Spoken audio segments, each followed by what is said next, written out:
Evelyn always knew she was different, but in the Crescent Moon pack, being different meant being disposable. Twice before, the annual mating ceremony had left her broken and mocked.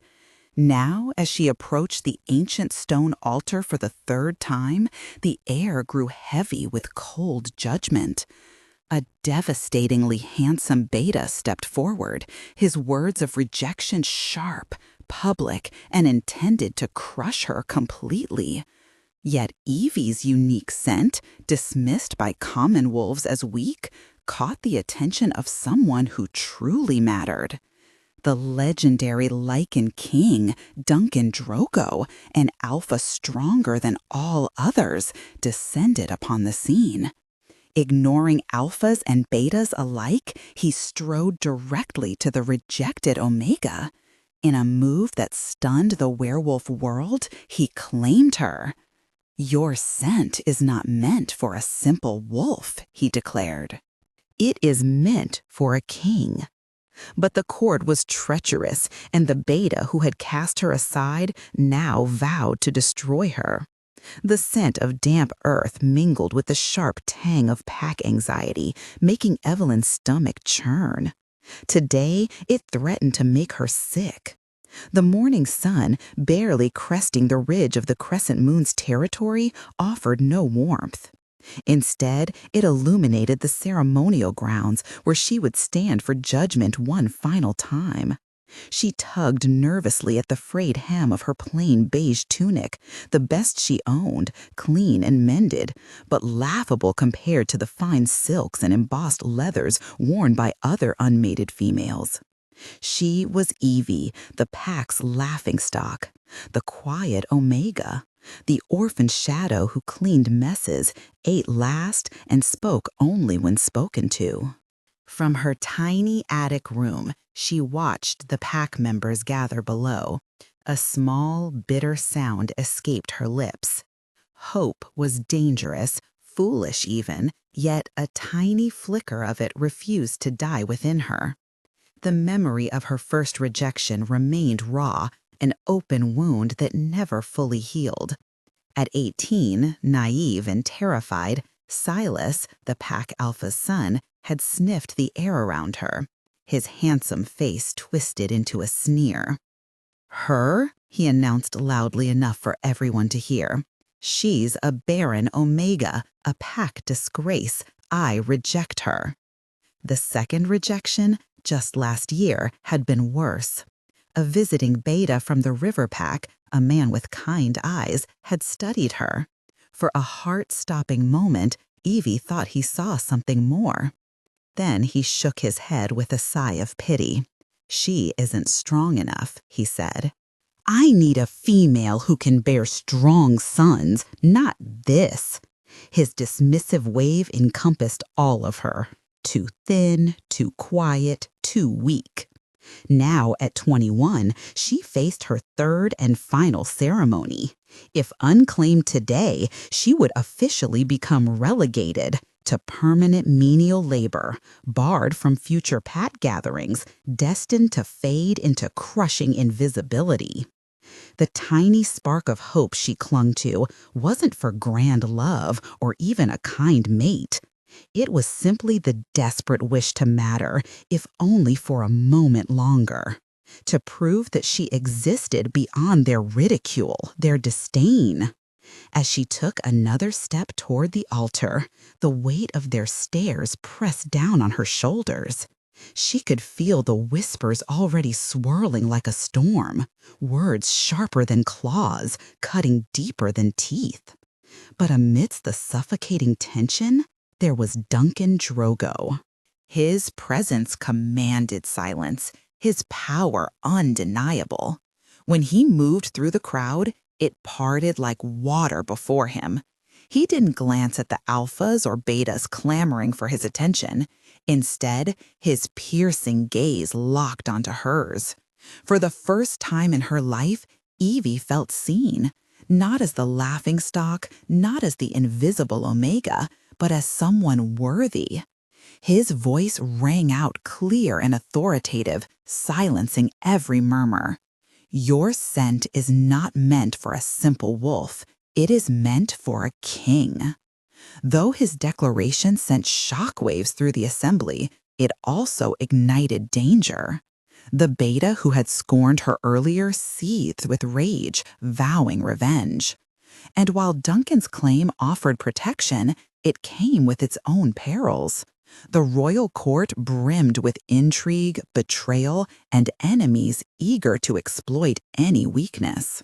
Yet, standing beside Duncan, Evie felt something she hadn't dared to feel in years: strength. Perhaps her difference wasn't a curse after all. Perhaps it was what made her extraordinary. It was the quiet, aching hope to belong that kept her going, the desperate yearning for the torment and mockery to finally, mercifully end. Evie squeezed her eyes shut, her knuckles turning white as she clutched the worn wooden windowsill. The faint sound of giggles drifted past her door, sharp and cutting like shards of glass. "Evie's up again," one voice whispered, followed by a cruel laugh. Why does she even bother? She bothered because of a voice softer than the jeers, but infinitely more persistent. "You are special, Evie. You are destined for greatness." Her grandmother, Catherine, was the only warmth Evie had ever known. Catherine, who had found her at just 5 years old, a lone survivor of the rogue attack that had stolen her parents.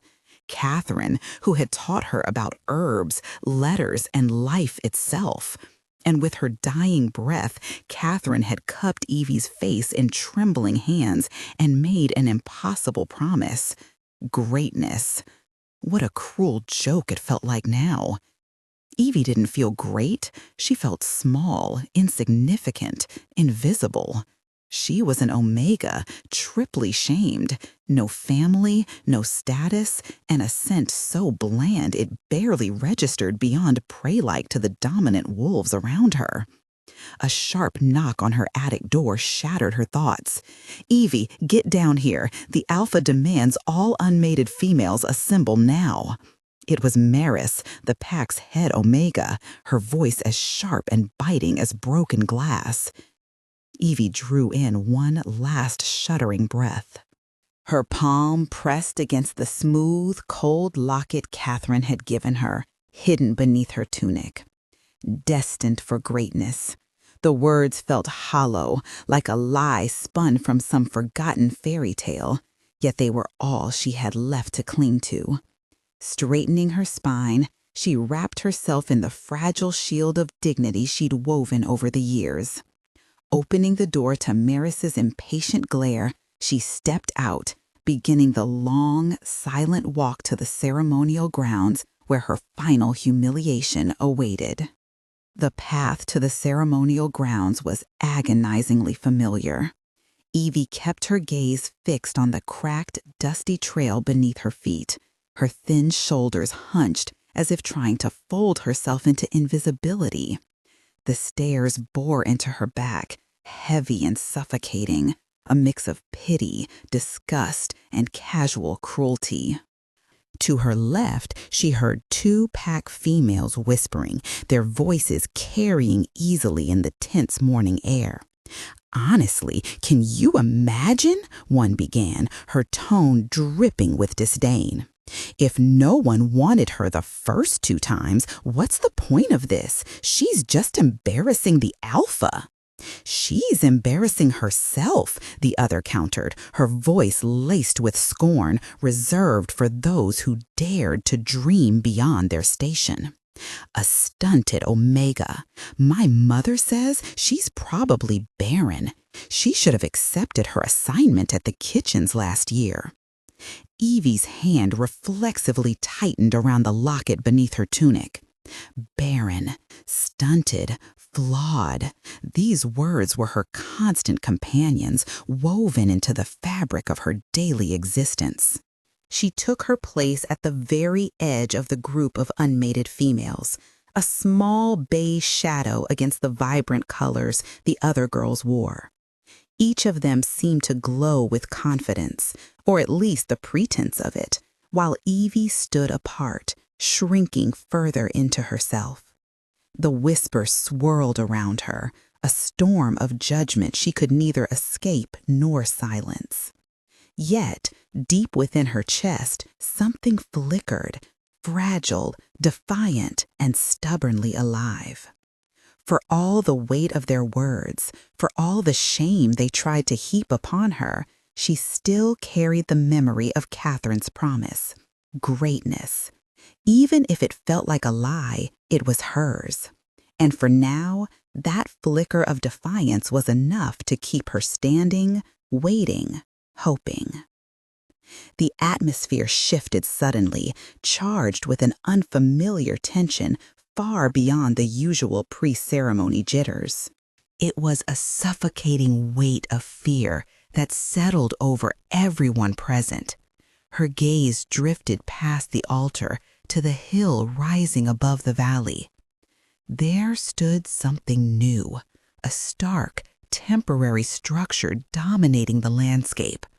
A viewing platform loomed high above, draped in banners of midnight black and burnished silver. The emblem displayed there was foreign, yet unmistakably menacing, a snarling three-headed wolf. At each corner stood armored guards clad in obsidian black armor that seemed to devour the morning light. They were statuesque, unmoving, their presence both commanding and unnerving. These weren't crescent moon warriors. A trembling whisper broke her focus, coming from the girl beside her, someone she barely knew. "Moon goddess, save us. It's true. He's here." "Who?" Evie rasped back, her throat dry with unease. "The king," the girl breathed, her wide eyes filled with a terror bordering on reverence. "The Lycan King, Duncan Drogo." The name struck like thunder, silencing the entire gathering. Duncan Drogo, the Lycan King, was no mere legend, but a specter spoken of in hushed tones around campfires.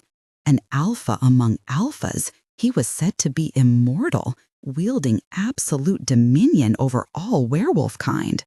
Pack leaders commanded respect. The Lycan King inspired awe and dread. Rumors whispered that he hadn't graced a common pack ceremony in over a century. His arrival wasn't an honor, it was an omen, a judgment none could escape unscathed. Eve's heart, already pounding with shame, now froze under the shadow of this revelation. She stole another glance at the platform where he sat, a towering figure perched upon what looked like a throne. Still as stone, his silhouette radiated power so palpable it felt like frost rolling down the hillside, raising goosebumps on her skin. Beside him, Alpha Marcus, normally authoritative and imposing, appeared diminished, visibly sweating as he cleared his throat to begin the ceremony. The king didn't move, didn't acknowledge anyone, just watched, his silence heavier than any words. One by one, names were called. The air grew thick enough to choke on. A young woman named Lyra stepped forward, claimed by a beta from their own pack. There was no celebration, only a timid nod before they scurried away, desperate to avoid drawing attention from the king's piercing gaze. Next came Briar, whose fate was rejection. The visiting alpha merely shook his head, and Briar's sobs sliced through the oppressive quiet. She fled the scene, her humiliation magnified tenfold by the royal audience bearing witness. Evie's turn approached inexorably, each heartbeat amplifying the dread clawing its way up her throat. She clenched her fists until her nails bit into her palms, trying to steady herself. Memories surfaced, words once spoken to reassure her. "You are special, Evie, destined for greatness." Yet those words felt hollow now beneath the weight of the Lycan King's unwavering stare. The words felt empty now, a childish dream shattered by the harsh weight of that cold, observing presence. The Alpha's voice faltered, thick with his own unease. He had reached the end of the list. Her name, Evelyn Stone. A different kind of silence descended, heavy and suffocating. It wasn't the respectful quiet of anticipation or the odd hush brought on by the king's presence. It was a dense, humiliating pause. Everyone in the Crescent Moon Pack knew her name, her story. This moment was where they collectively bore witness to their pack's shame. Evie heard the low, cruel snickers from the warriors' line. She felt the elders' pity burning into her like a brand. It was all a show, and she was the fool at its center. Evelyn Stone, Alpha Marcus repeated, sharper now, impatient, eager to be done with this final, mortifying duty. Her legs felt like lead. Move, just move, get it over with. She forced one foot forward, stepping out of the relative safety of the back row. The walk to the raised wooden platform stretched endlessly before her, each step feeling like miles. The ground seemed to shift beneath her feet. Every eye in the valley was trained on her, 1,000 points of judgment piercing her skin. And above them all, she felt the cold, unyielding gaze from the hill. The king was watching. He was watching her, the pack's laughingstock, the barren Omega. In this moment of utter failure, she stepped onto the platform and stood, her head bowed, staring at a crack in the wooden planks. She braced herself for the inevitable dismissal, a simple rejection from her Alpha. And then she could flee. But someone moved. Her head snapped up in shock. Someone had actually stepped forward. He was tall, unfamiliar, with broad shoulders and an arrogant yet handsome face. He wore the leather armor of the Shadow Creek Pack, their beta insignia displayed boldly on his chest. Confidence radiated off him in waves, unshaken and absolute. "I am Caleb, beta of the Shadow Creek Pack," he declared, his voice smooth and commanding. Eve's heart gave a painful, traitorous lurch. Hope flared within her. He didn't know her. He wasn't part of her pack's history.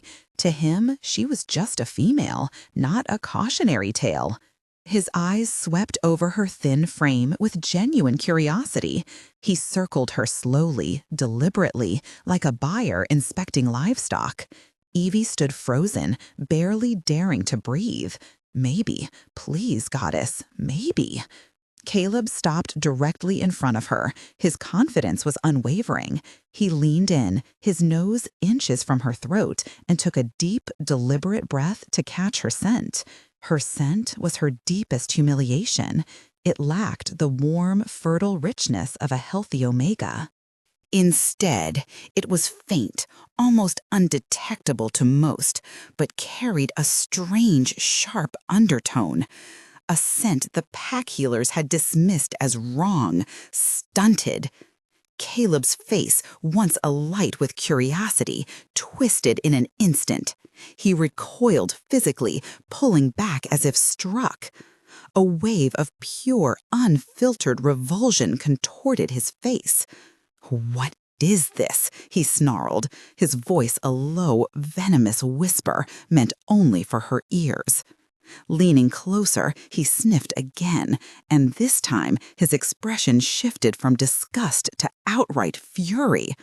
His beta wolf instincts, which craved a strong, earthy, submissive mate, recoiled at her scent.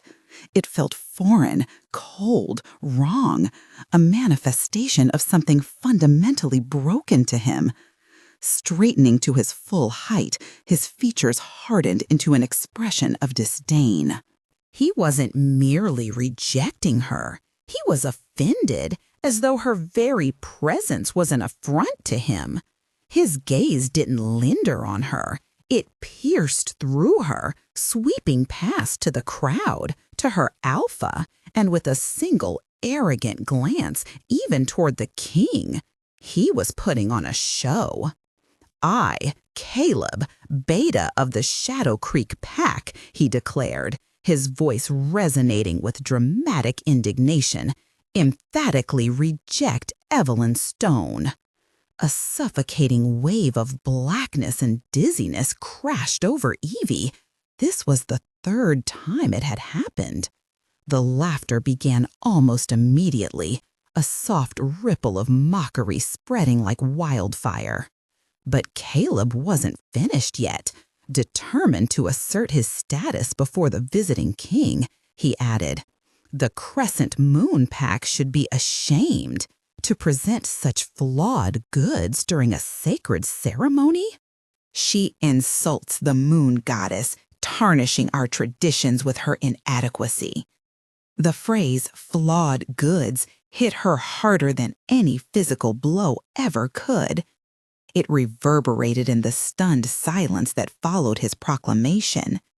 This was it, the final, indelible mark. Worthless, nothing.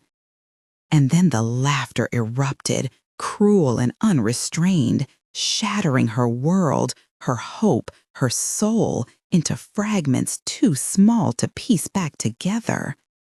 The king's roar cut through the chaos, but Evie's perception had already begun to blur. Her vision narrowed, tunneling into a gray void filled with the hum of malice. Caleb's sneering face, the pitying stares, the jeers, all dissolved into a cacophony of noise and cruelty. Satisfied with his performance, Caleb swaggered away from the altar, accepting congratulatory pats on the back, as if he'd done the pack a great service by exposing their resident failure. Meanwhile, Alpha Marcus stared at the ground, his face flushed with humiliation, not for her sake, but for the shame brought upon his pack. It was over. Her grandmother's voice, once her sole source of comfort and strength, echoed faintly in her mind. "You are destined for greatness." A single scalding tear traced its way down her cheek. It wasn't born of sadness. It was a tear of betrayal. "You were wrong, grandmother," she thought bitterly. The words clawed at her chest, a silent scream within the hollow emptiness inside. "You were wrong about everything. There is no greatness. There is only this."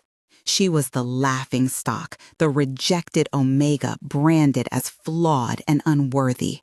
Acting on raw primal instinct, her body obeyed the one command left: flee.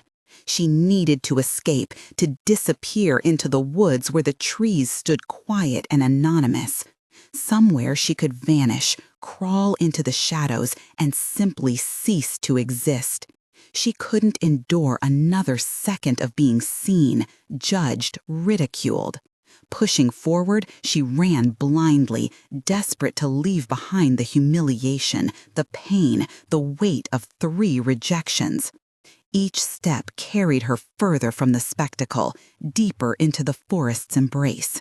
Here, among the ancient trunks and whispering leaves, she might find solace, or at least the illusion of it. For now, survival meant running until her legs gave out, until the darkness swallowed her whole. She turned away from the crowd, her figure small and fragile, shoulders hunched as though carrying an invisible weight. Her legs faltered beneath her, tangling in a tangle of uncertainty. Before she could steady herself, a sound erupted, a force so immense it didn't register merely as noise, but as a physical entity. It was not heard with ears, but felt in the marrow of bones, a primal roar that shook the valley to its core. Ancient, commanding, and absolute, it resonated through every fiber of her being, awakening something primal deep within. The world fell silent in its wake. Laughter, whispers, the rustle of wind through pine trees, even the frantic beat of her own heart, all snuffed out like a candle in a storm. The air grew heavy, electric with an oppressive force that demanded submission. Wolves of all ranks, alphas, betas, omegas, dropped to their knees without hesitation. Even Marcus, their formidable leader, bowed his head to the ground, humbled by the sheer authority behind the roar. Strong warriors who moments ago had stood proud now trembled, their hands frozen on weapons they dared not touch. Some wolves whimpered, overtaken by instinctual terror. Evie remained rooted in place, her back still turned. The roar hadn't just frightened her, it had awakened something buried deep inside. A faint, trembling response tied to the flawed, silver-laced scent she'd sensed before. Silence blanketed the valley, profound and suffocating, heavier than any sound that had come before. It was the silence of anticipation, of a world holding its breath. Then came another sound, a deliberate step, the crunch of gravel under a single heavy boot. Slow, methodical, inevitable. No one moved, no one dared breathe. Eyes lifted, not toward Evie, but toward the shadow descending from the royal box. The king was no longer observing from afar, he was coming. Duncan Drogo emerged like darkness given form, detaching himself from the shadows of the royal box. His presence wasn't merely noticed, it consumed everything around him. The path seemed to yield to his approach, the very atmosphere recoiling from the crushing weight of his power. The crowd did not simply part, they fled backward, stumbling over themselves in silent panic.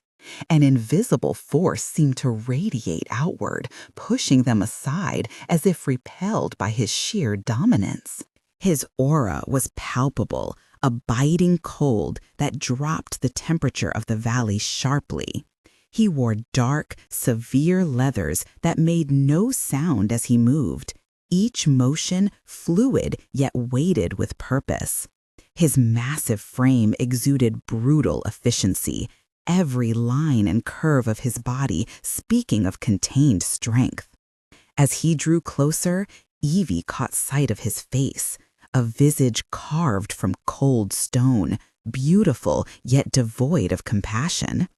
And his eyes, they were unlike any wolf's, lacking the familiar warmth of brown or gold. Instead, they glimmered with an otherworldly intensity, piercing and unyielding, stripping away pretense and leaving nothing but raw vulnerability in their wake.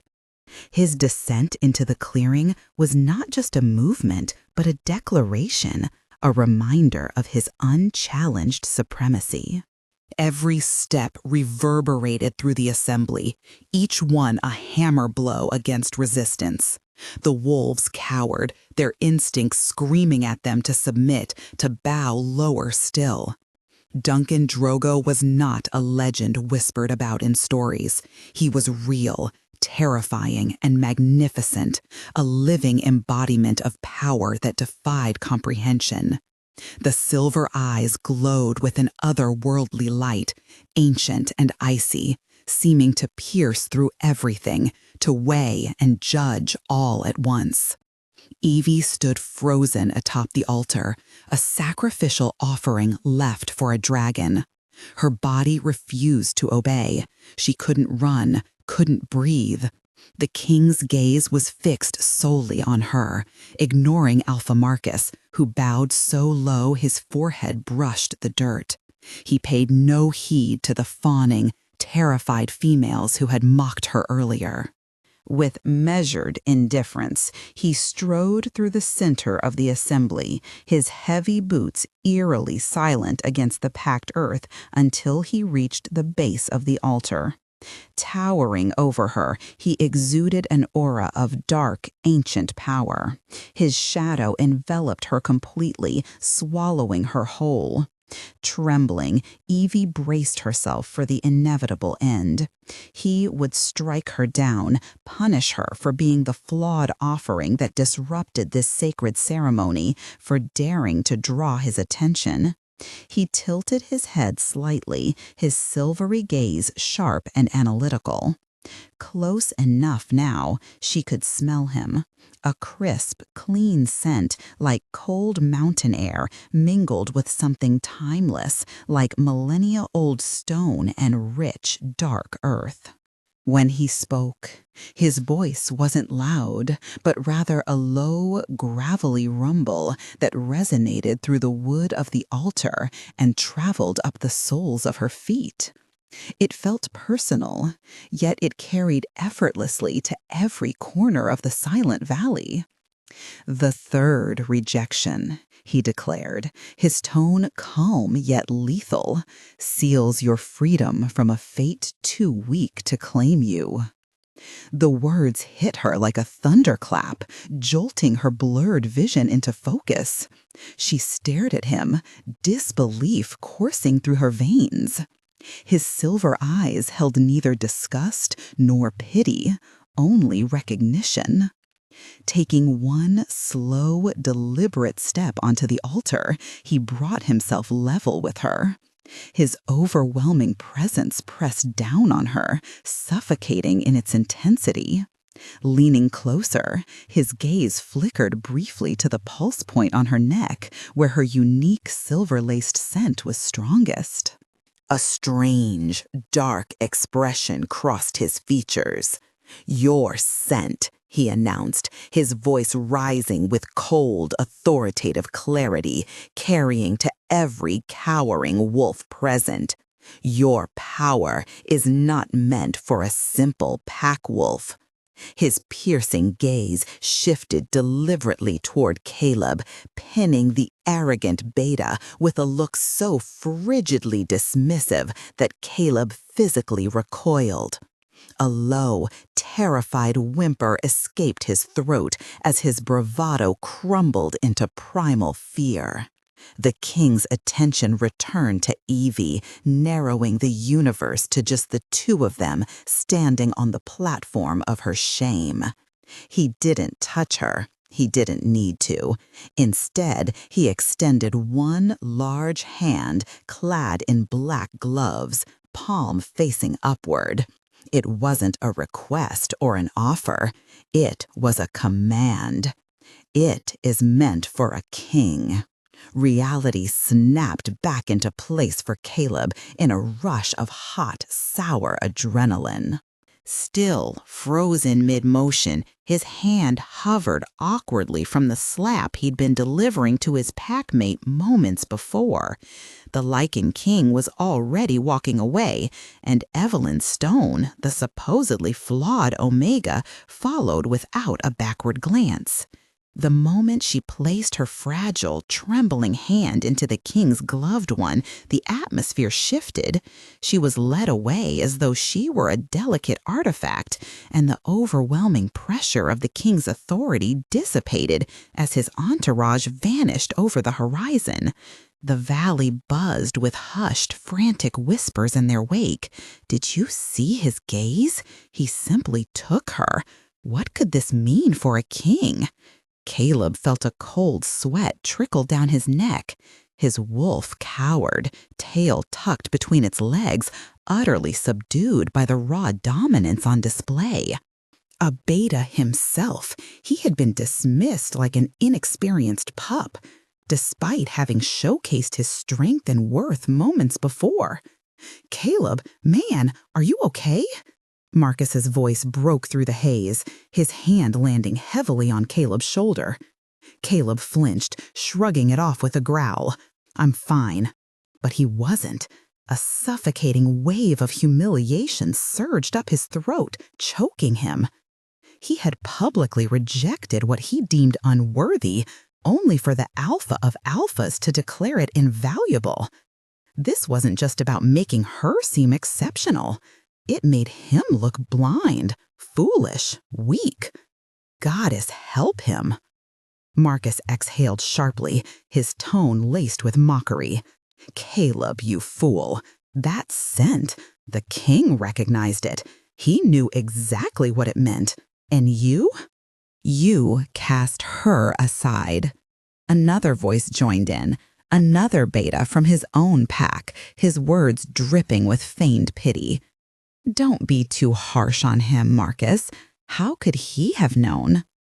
The rival smirked, savoring the moment, though I must admit it's rare to see a wolf discard a crown. A crown. The word struck Caleb like a physical blow.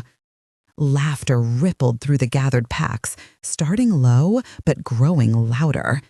They weren't laughing at her anymore. They were laughing at him, the arrogant beta who had scorned the king's fated queen. The one you rejected, the rival taunted, relishing every syllable, is now the Lycan queen. You tossed away a crown, Caleb, a crown. Humiliation burned in his veins, fueled by rage that erupted into a blistering inferno within his chest. He was Caleb, beta of the Shadow Creek pack. He commanded respect. He was strong. He would not become the territory's laughingstock or the fool in this tale. She's a fraud, Caleb snarled, his voice trembling with barely contained fury. The surrounding wolves fell silent, sensing the dangerous shift in his demeanor. Caleb, Marcus interjected nervously. She's a fraud, Caleb roared, his fiery gaze sweeping across the crowd. A weak, pathetic omega from a broken pack. There's some trick in her scent, a glamour, a witch's curse. She's deceived him. No one looked convinced, they only appeared uneasy. I don't care what he thinks he saw, Caleb spat, his mind racing as the first threads of a venomous plan began to weave themselves together. The king had taken a laughingstock and crowned her a queen. Caleb would expose the truth. He would reveal her for what she truly was and show them all, the king included. He refused to let this stand. He refused to be the wolf who discarded a crown. Instead, he vowed to unmask the thief who had taken it. His reputation, pride, and future hinged on this mission. He would begin by reminding everyone, especially the king's court, who Evie Stone once was. A few carefully placed messages, a few relics from her past life would do the trick. Oh yes, he would dismantle her new existence piece by piece. The journey passed in a haze of silence and dread. Evie couldn't recall leaving the ceremonial grounds. Her only memory was the overwhelming sight of the king's black-gloved hand engulfing hers. It wasn't gentle or cruel. It was absolute, a declaration of possession. She was ushered into an enclosed black carriage, something she'd only seen in books. The interior smelled of tannins and the cold, metallic scent of the king himself. Across from her sat his towering figure, his silver eyes fixed on the passing landscape, ignoring her completely. He didn't speak. Evie remained frozen, her hands clasped tightly in her lap, her mind a chaotic void. Rejected, claimed, taken, all within moments. The emotional whiplash left her dizzy, nauseated. Her pack, her attic room, the jeers, the whispers, they felt like fragments of another life, centuries away. The carriage moved through a shadowy archway of black stone, and the air turned colder. She was now in Lycan territory. The trees seemed older here, their branches heavier, their shadows darker. The carriage finally stopped on gravel. A guard in dark armor opened the door. The king exited first, then turned, offering his hand. She stared at it, trembling so violently her teeth chattered. Taking his hand wasn't optional. She placed hers in his, and he pulled her out with effortless firmness. When she looked up, her breath caught. It wasn't a pack house. It was a citadel, a fortress of black granite that pierced the sky, a monument to power and fear. Vast, opulent, yet devoid of warmth, a gilded cage. She was led inside, her worn tunic mocking the polished marble floors that mirrored the cold, high ceilings. Servants lined the hallway, dressed in severe gray uniforms. They neither bowed nor curtsied. They simply stood, their faces blank, but their eyes sharp. Evie felt their collective gaze sweep over her, noting every detail, her frayed hem, her dirty, calloused hands, her posture of terrified submission. A tall woman with her hair in a tight silver bun stepped forward. "My king," she said, her voice as sharp as breaking ice. "This is Evelyn," the king rumbled, his first words to her since the altar. "Attend to her, bathe her, dress her, prepare the queen's chambers." The woman's eyebrows rose briefly, a fleeting glimpse of surprise crossing her face before it settled back into an unreadable mask. "The queen's chambers, my lord," she said coolly. "Is there an echo in this hall, Ara?" he asked, his tone deceptively soft, carrying an undercurrent of menace. "No, my king. At once." Ara turned her piercing gaze toward Evie, her voice dripping with disdain. "This way, my lady." The title hung in the air like a barb, a clear reminder that Evie was nothing more than an imposter attempting to fill shoes too large for her. Without another word or even a glance from the king, Evie was ushered away.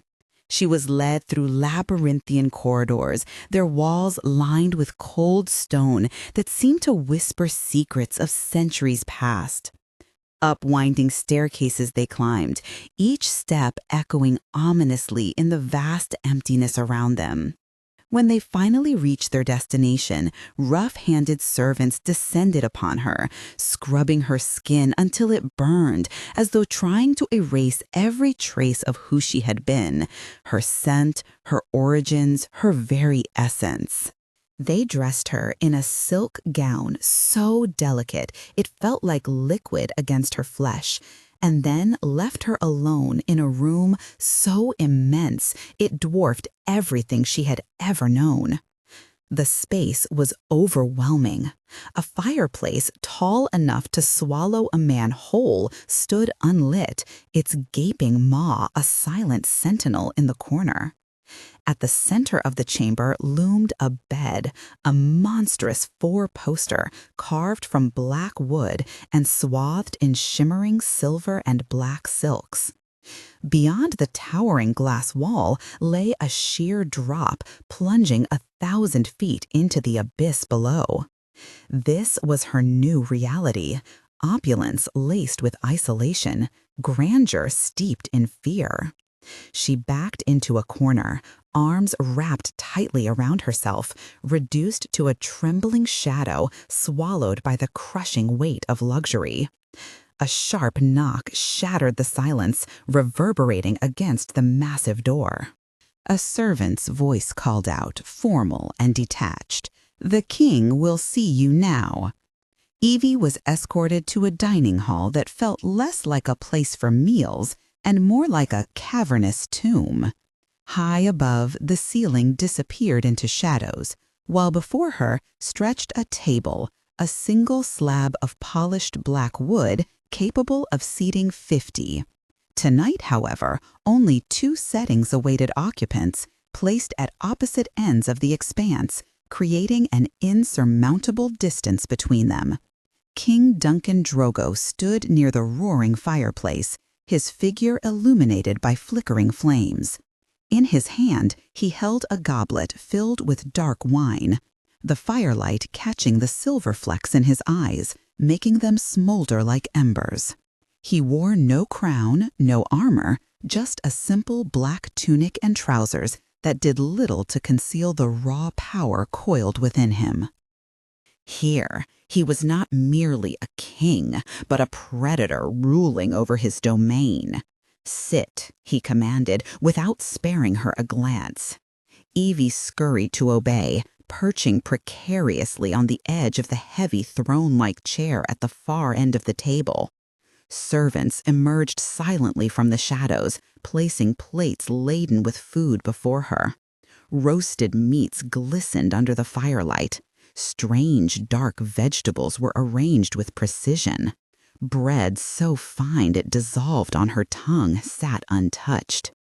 Yet Evie stared at the feast, her stomach knotted with nausea. For what felt like an eternity, the only sounds were the crackling of the fire and the distant clink of the king's goblet against the table. His eyes bore into her, their intensity palpable across the chasm separating them. "You do not eat," he observed flatly, his voice cutting through the oppressive silence. It wasn't a question, it was a statement meant to expose her vulnerability.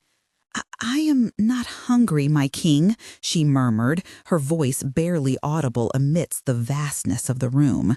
"You will eat," he countered sharply. "You are frail. It is unbecoming, frail, flawed, weak." Though the words varied slightly, their meaning remained unchanged. She was inadequate, unworthy, insufficient. Each syllable struck like a hammer blow, driving home the truth she already feared, that here, surrounded by splendor, she would always feel small. A chilling fear, sharper than any she had felt before, enveloped her. She picked up the heavy silver fork, mechanically forcing a piece of meat into her mouth. Chewing and swallowing became automatic, devoid of taste or pleasure. "Do you know why you're here, Evelyn?" he asked, his voice a low, resonant rumble. Her head shook slightly as her gaze remained fixed on her plate. Because you claimed me," she finally managed to say. "I did," he confirmed, pushing his untouched plate aside and steepling his fingers thoughtfully. "And do you know why?" She swallowed hard. "No, my king." His answer hung in the air, heavy with meaning. "Your scent." Her eyes shot up, confusion etched across her face. "My scent? But it's flawed. It's stunted. The healer said." "The healers were ignorant pack wolves," he interrupted sharply, disdain leasing his tone. "They are dogs sniffing at a dragon's trail. What they smell is not a flaw, it's dormancy." He rose gracefully from his chair, his movements fluid yet commanding, and began pacing the length of the hall. His presence filled the room, overpowering and unyielding. Long ago, there were other Lycan lines believed extinguished during the Great Wars, lines that were different. Your scent carries their marker, the faint silver-laced trace of the night line, a bloodline rumored to walk in shadows, one even my ancestors feared. Stopping mid-stride, he turned to look at her, his piercing silver eyes cutting through the distance between them. Lesser wolves, like that arrogant beta, are repulsed by it. Their instincts tell them it is wrong, a threat. They fear what they cannot comprehend. He approached her slowly, deliberately, each step echoing ominously. Eve shrank back into her chair, her body instinctively recoiling. Halting beside her, he loomed above, his towering figure casting a shadow over her fragile frame. "I do not fear it," he growled. "I recognize it. You are a relic, a prize, a dormant power I will not allow to be wasted or discarded." Her blood turned icy. This wasn't salvation. It wasn't redemption or refuge. She was an object, rare and coveted, plucked from obscurity for his collection. He hadn't saved her from humiliation. He'd merely exchanged one cage for another, swapping the mockery of her pack for the suffocating ownership of a king. "You are in my court now," he murmured, his voice dropping lower, his proximity overwhelming. "You are a symbol, my symbol, and you will learn your place. You will learn to be strong. You will learn to embody the worthiness of the blood you carry." Leaning closer, his face inches from hers, his scent engulfed her senses. "And you will not disappoint me. Do you understand?" She could only nod, a single terrified jerk of her head. In that moment, she realized the true weight of the crown he had placed upon her. It wasn't an honor. It was a burden, pressing down on her with crushing inevitability. 3 days passed in a haze of opulent dread. Evie drifted through the black granite fortress like a ghost, attended by silent servants who dressed her in exquisite gowns, too beautiful to soil. Each garment was a masterpiece of dark hues, tailored to perfection, yet she felt more like a doll than a person. Meals were solitary affairs, eaten in the vast, echoing dining hall while the king attended to matters of state. Since that first harrowing dinner, she hadn't seen him again, but his absence offered no solace. The walls of the fortress seemed alive, watching, waiting. Every corner whispered secrets. Every shadow hinted at unseen eyes. Despite the luxury surrounding her, the oppressive atmosphere weighed heavily, suffocating any sense of freedom or peace. The queen's chambers felt more like a gilded cage than a place of power, the heavy silence broken only by the disapproving gazes of her attendants. Ara, their steely leader, ensured that every moment was a test of poise and dignity. Evie tried, she truly did. Her head remained high, though her shoulders betrayed her with their faint tremble. Her words were polite, pleases and thank yous spoken softly, but her voice quivered despite her efforts. She wanted to embody the greatness her grandmother had envisioned for her, but instead she felt like an imposter, a field mouse draped in the pelt of a wolf. On the 4th morning, the quiet was shattered by a commotion outside her chamber doors. A sharp exchange of voices drifted through. Ara's crisp tone, a man's murmured reply, and then the unmistakable ripple of laughter from the servants. The great wooden doors swung open, and Ara entered, her expression one of cruel triumph. "A delivery has arrived for you, my lady," she announced, her voice laced with venomous sweetness. 2 footmen followed, carrying a large, rough-hewn wooden crate that seemed jarringly out of place against the opulence of the silk carpets. The crate was caked with mud and carried the faint scent of her old life.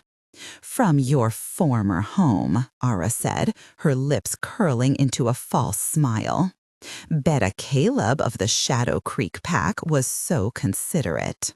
He sent it along, believing you wouldn't wish to forget your humble beginnings." One of the footmen pried the lid off with a crowbar, revealing its contents. Evie stepped forward, her heart thudding painfully in her chest. Inside, resting on a bed of filthy straw, were her old Omega clothes, the patched beige tunic she'd worn during the ceremony, the mud-streaked leggings she once scrubbed floors in, the worn boots with holes in the toes. Each item was a relic of her shame, laid bare for all to see. On top lay a folded piece of parchment.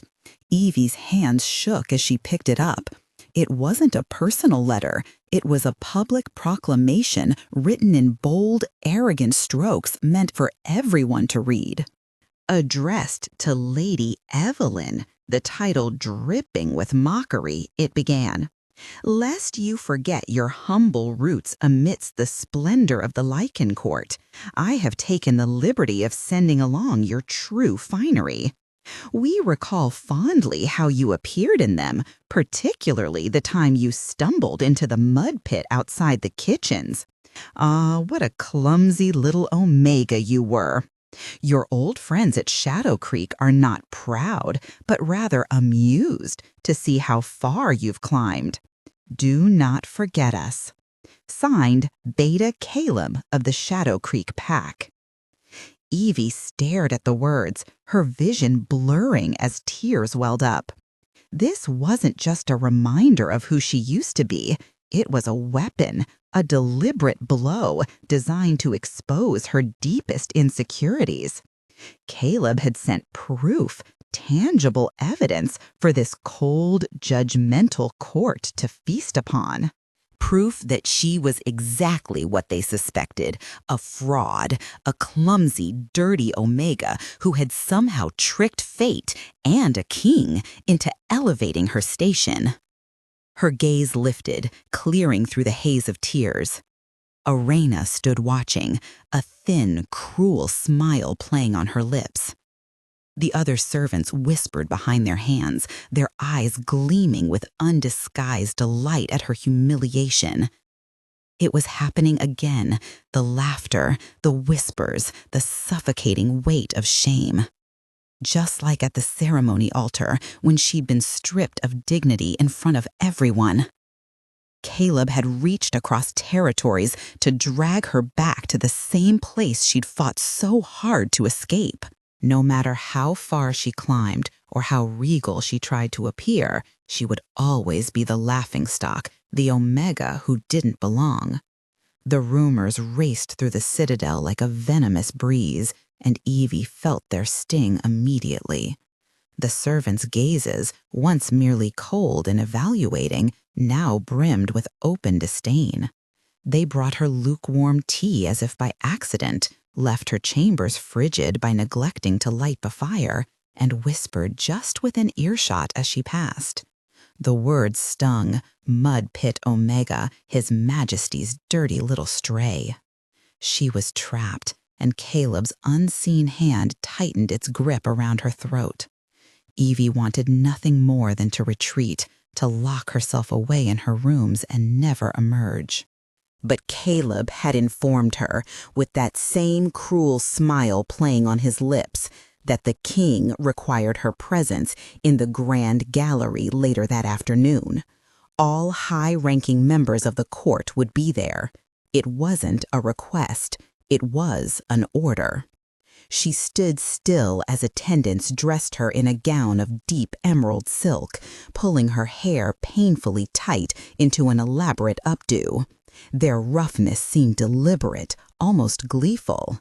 Each tug at her scalp felt like another insult layered upon her already fragile resolve. When she entered the gallery, her legs trembled beneath her.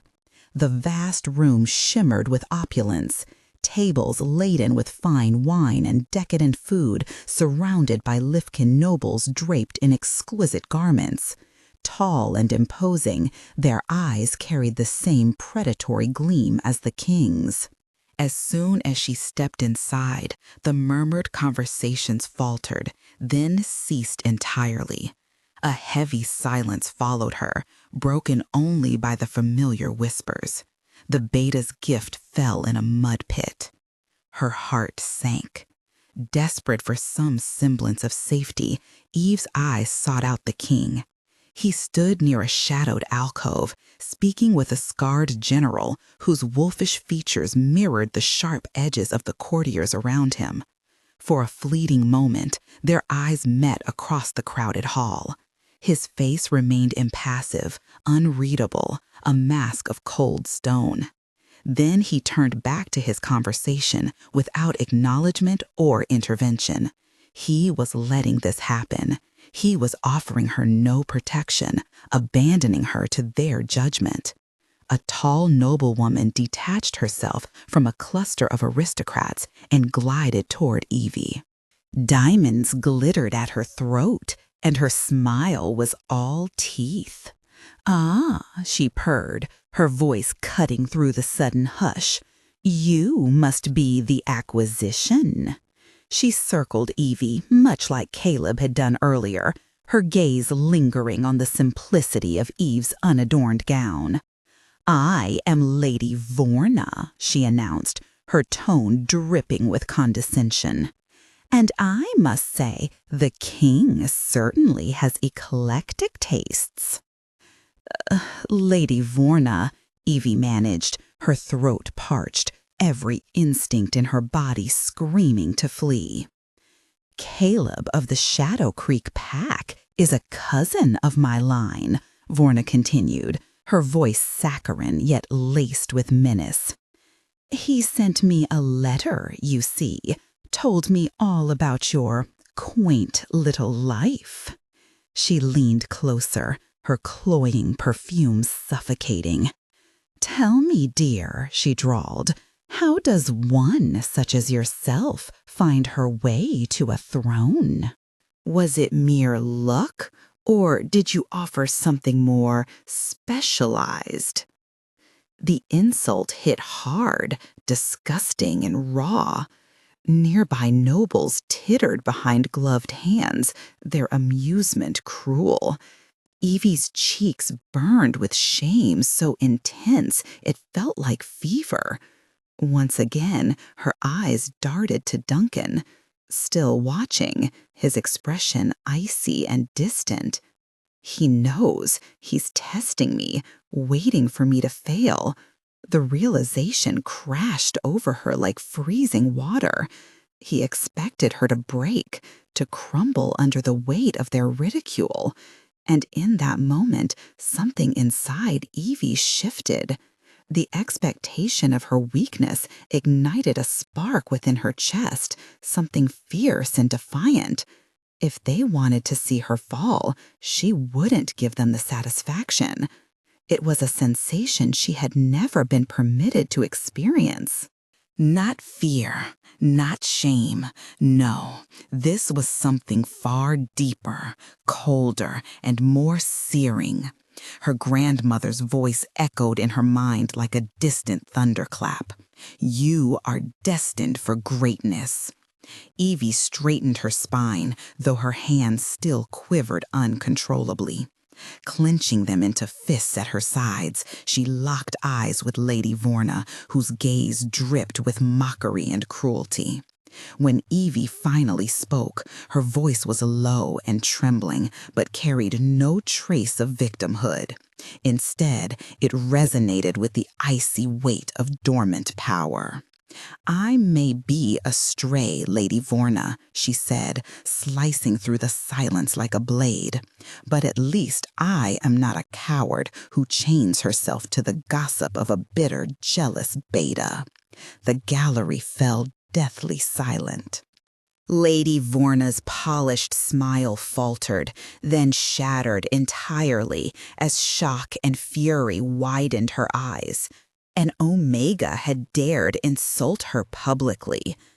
Eve's heart pounded so fiercely it felt as if it might shatter her ribs, yet she stood firm. Across the room, her gaze met his, the king's. He hadn't moved, but there was something different about him now. His silver eyes burned with an intensity that was both terrifying and unfamiliar. He wasn't merely observing anymore, he was truly seeing. Evie didn't stay to see what happened next. She fled the grand gallery, her pulse roaring like a storm inside her chest.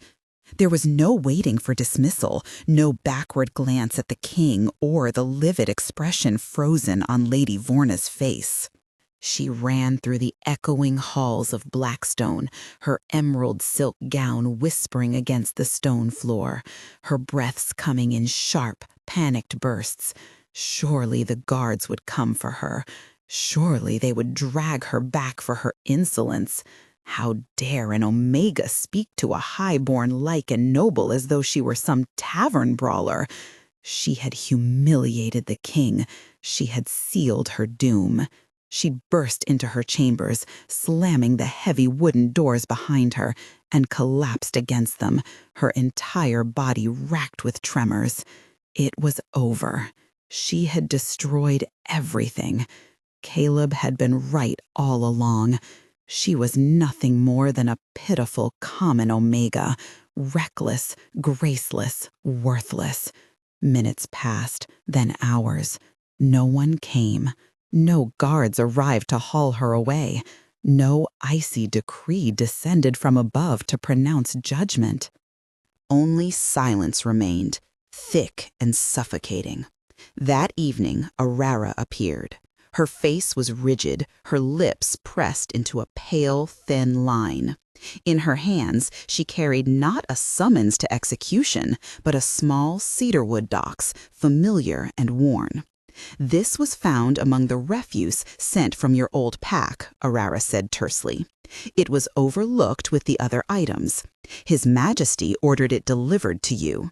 Without another word, she set the box down on the table and left. Evie stared at it, her throat tightening. This was her grandmother's, the last tangible piece of her past. Caleb's earlier gift of her old clothes had been a cruel jest, meant to wound. But this was sacred. Her hands shook as she reached out to touch the smooth, weathered wood. It was the only thing of value Catherine had ever owned, always kept locked away. And now, here it was.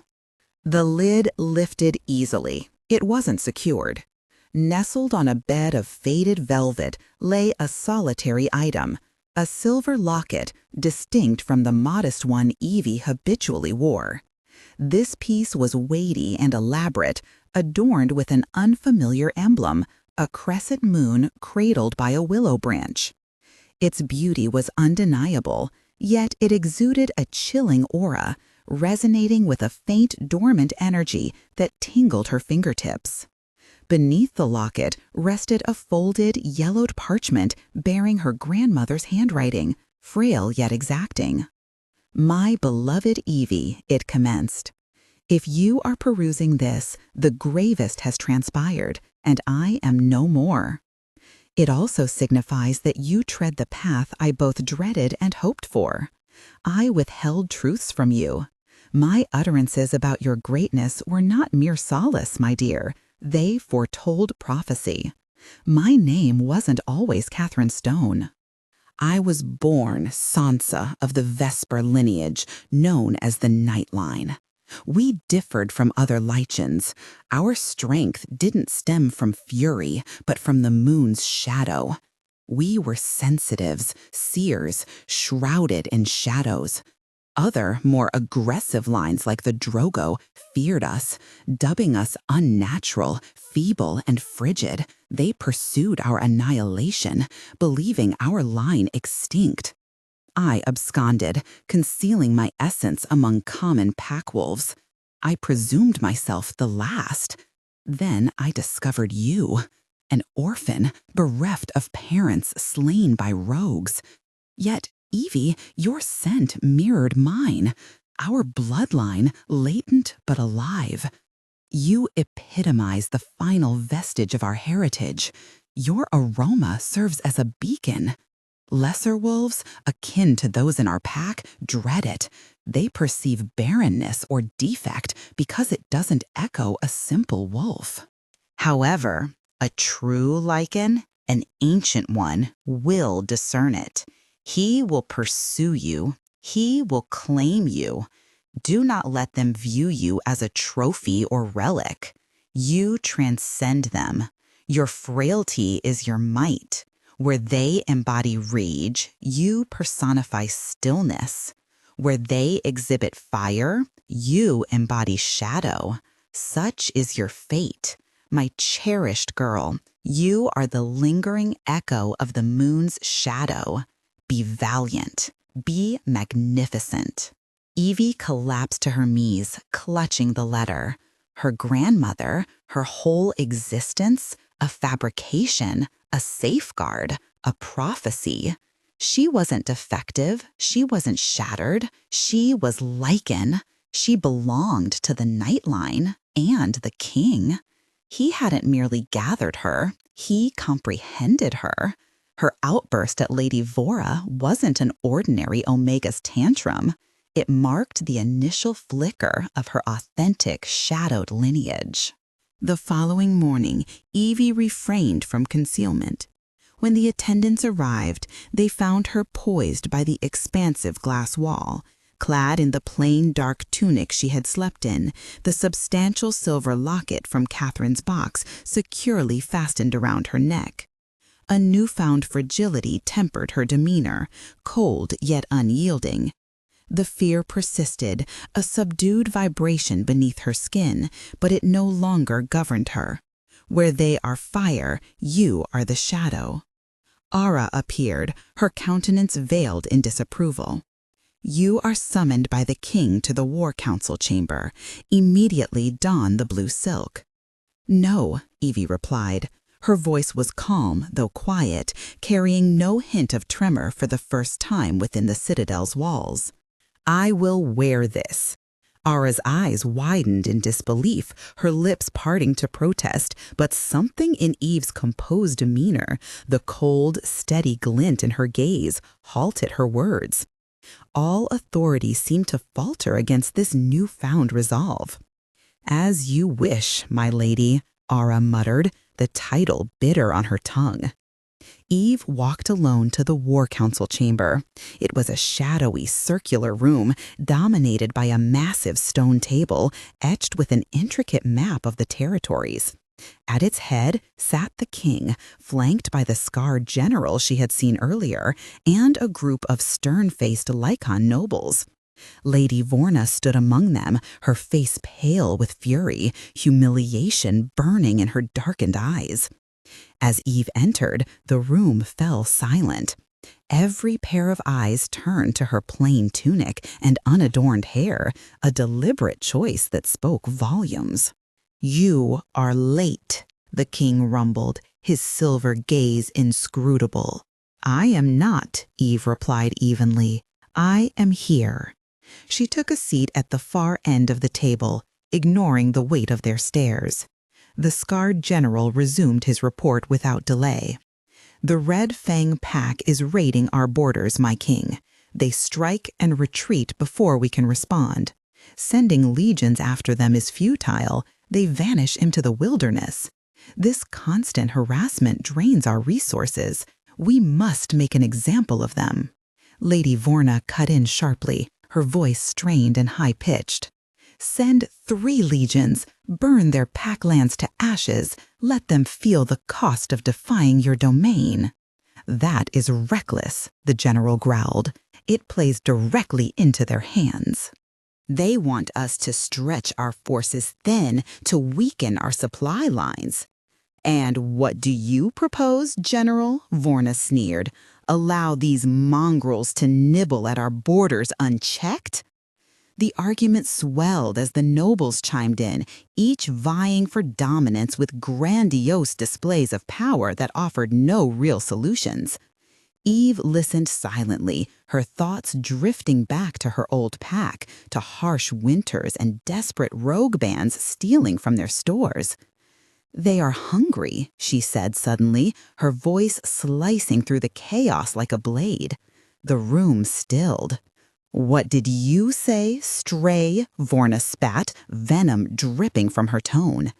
Eve met her gaze, her fingers brushing against the locket resting cold against her skin. They are hungry, she repeated, her voice firmer now. This isn't about honor or defiance, it's survival. They're raiding for food. Winter is coming, and the Red Fang's territory is barren. I know it well.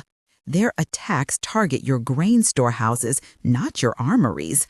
If you send soldiers, if you retaliate with fire, you'll only drive them further into desperation. They'll scatter into smaller, uncontrollable groups, and the raids will never end. The general stared at her, his head tilting slightly, his expression sharpening with sudden interest. And what would you suggest, Lady Evelyn? The king asked, his voice low and dangerous. Stop sending soldiers, Eve said simply. Send grain instead. Deliver it to the border with a clear message. Your king provides. Bend the knee. You'll halt the raids, preserve your supplies, and gain a new pack bound to you by gratitude, all without losing a single warrior. Vorna erupted into derisive laughter. She would feed our enemies. The word pathetic hung heavy in the air, a biting echo of Vorna's earlier taunt. Silence fell like a suffocating shroud as the king's voice sliced through the tension with cold precision. Vorna's laughter choked off mid-breath, her face paling under the weight of his command. Duncan Drogo, the king whose name inspired both fear and reverence, fixed his gaze on Evie from across the stone table. His silver eyes, once distant and calculating, now burned with an intensity that unsettled her. He wasn't just seeing her anymore, he was dissecting her, analyzing every nuance of her presence. To him, she had become more than a mere pawn. She was a variable, intricate and unpredictable, shifting the dynamics of his grand strategy. He turned abruptly to the general seated beside him.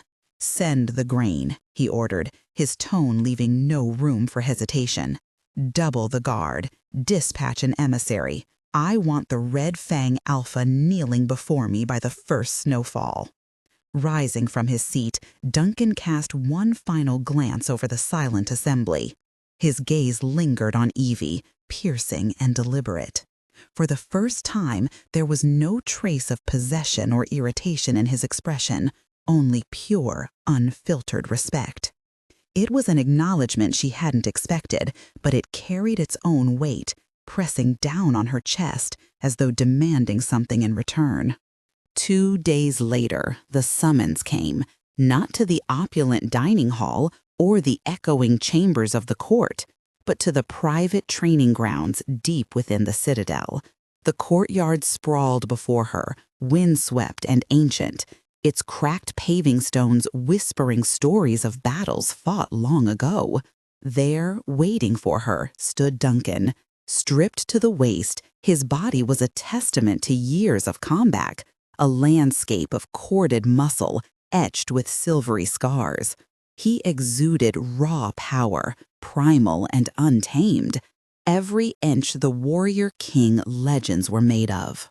"Your performance in council was adequate," he began, his deep voice rumbling like distant thunder.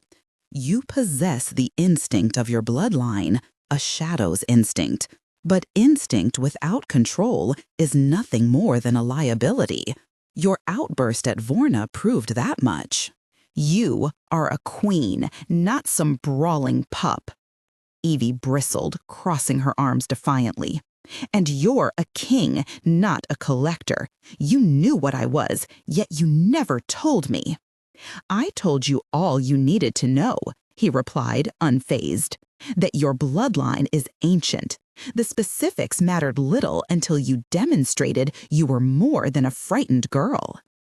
Without another word, he picked up 2 wooden practice staffs, their polished surfaces worn smooth by use. Tossing one toward her, he watched as she barely managed to catch it. Its weight felt foreign in her hands. "What is this?" she demanded, her voice laced with suspicion. "This is your education," he said simply. "Your lineage does not rely on brute strength. You will never overpower a warrior like me or even someone like Caleb. But your advantage lies elsewhere. Your senses, your speed, your ability to anticipate openings before your opponent realizes they exist. You will learn to harness these gifts. You will learn to wield them." Thus began a grueling regimen unlike anything Evie had ever endured. Each day became a trial of endurance and resilience. Duncan was relentless, pushing her beyond her limits with an almost cruel determination. He didn't merely teach her how to fight, he forced her to sense. Blindfolded, she learned to detect the faintest rustle of his movements, to feel the shift in the air as he approached. When exhaustion threatened to break her, he pushed harder still, commanding her to run until her lungs burned, then spar until her limbs trembled with fatigue. Again, he would growl, his voice devoid of emotion, as she collapsed onto the cold stones, gasping for breath. Get up. Weeks stretched into months, and slowly, imperceptibly, Evie began to change. Her frame grew leaner, her muscles honed by relentless discipline. The fear that had once defined her, the fear that had kept her small and uncertain, was gradually replaced by a razor-sharp focus. She moved with purpose now, each step deliberate, each strike calculated. And yet, amidst the physical transformation, something deeper stirred within her. One afternoon, as they sparred under the watchful eye of the wind, their movements became a dance of thrusts and parries. Duncan pressed forward, his attacks precise and unyielding, while Evie countered with newfound agility. Their proximity was electric, charged with an unspoken tension that neither acknowledged but both felt. As sweat mingled with the dust kicked up by their feet, Evie realized she was no longer fighting just to survive. She was fighting to prove herself, to him, to herself, and to the world that had tried so hard to diminish her. In that moment, surrounded by the echoes of their clash, something shifted between them. Not quite trust, not yet understanding, but the beginnings of something neither could ignore. The wooden staff moved like a blur between them. She was faster now, her reflexes sharper as she anticipated his every move. Her shadow instinct had awakened, guiding her actions with precision. Ducking under a wide swing he hadn't expected, she lunged forward, the tip of her staff striking him squarely in the chest. He grunted, the sound a mixture of pain and surprise. Before she could react, his hand shot out, grabbing the front of her training tunic and yanking her off her feet. She was slammed against his bare, sweat-slick chest, her face mere inches from his. Breathing the same air, her senses were overwhelmed by his scent. "Good," he murmured, his voice a low, gravelly purr that vibrated through her. Then he inhaled deeply, his icy silver eyes widening. The iron mask of control he always wore cracked. Her scent, amplified by her exertion, was no longer dormant. It was alive, unmistakably the scent of his mate. His grip on her tunic tightened, knuckles white. In that moment, he wasn't her king. He was just a male, primal, possessive, drowning in her essence. Eve's heart raced, but it wasn't only fear she felt. She sensed the raw, protective power radiating from him, a shield she had instinctively craved her entire life. It was dangerous. It was intoxicating. His head dipped slightly, lips parting as his gaze dropped to her mouth. The line between king and mate blurred, threatening to dissolve in one ruinous instant. Caleb smashed his ale mug against the wall of the dingy, low-ceilinged tavern room. Cheap pottery exploded, spraying stale beer over the damp stone walls. Fury coursed through him. His grand plan, his spiteful masterpiece, had unraveled in a way he never anticipated. News had reached him from his contacts on the border. Omega, that stray, hadn't merely survived his rumor campaign. She had turned it against him. She had publicly humiliated Lady Vorna, one of the highest nobles in the Lycan court. Instead of cowering in shame over her ruined clothes, she had stood tall and fought back. This wasn't the Evie he thought he knew. This wasn't the trembling, pathetic creature he'd rejected at the altar. The king was changing her. Or worse, the king had seen something Caleb, a beta of status, had been blind to. The mocking echo of his own words rang in his ears. You threw away a crown. They sounded louder, more scathing than ever. His first scheme had failed. Instead of making her appear weak, he'd made her look fierce. He'd given her a platform to showcase her strength. Worse still, he'd earned the enmity of Lady Vorna for nothing. He needed a new strategy. Rumors alone wouldn't suffice. He required an agent inside the Citadel, someone who loathed Evie as much as he did, someone already simmering with humiliation. Wiping his mouth, a slow, venomous smile spread across his face. He hadn't created an enemy, he'd forged an ally. After 2 weeks of careful secret correspondence, he arranged a meeting, not within Lycan territory. He wasn't suicidal, but his choice of location spoke volumes. He waited at a discreet, neutral ground nestled in the foothills, a bustling hub where merchants and mercenaries crossed paths without asking questions. The air was thick with the hum of hushed conversations and clinking tankards. He sat patiently in a private alcove shielded by heavy curtains, his posture calm but alert. She was late, a deliberate power play, he knew. Finally, the curtain swept aside with a sharp rustle, and Lady Vorna entered. Cloaked and veiled, her piercing gaze darted around the room, radiating paranoia and barely contained fury. "Beta Caleb," she hissed, sliding into the booth opposite him. Her voice trembled with rage as she leaned forward. "You had better have an excellent reason for summoning me here.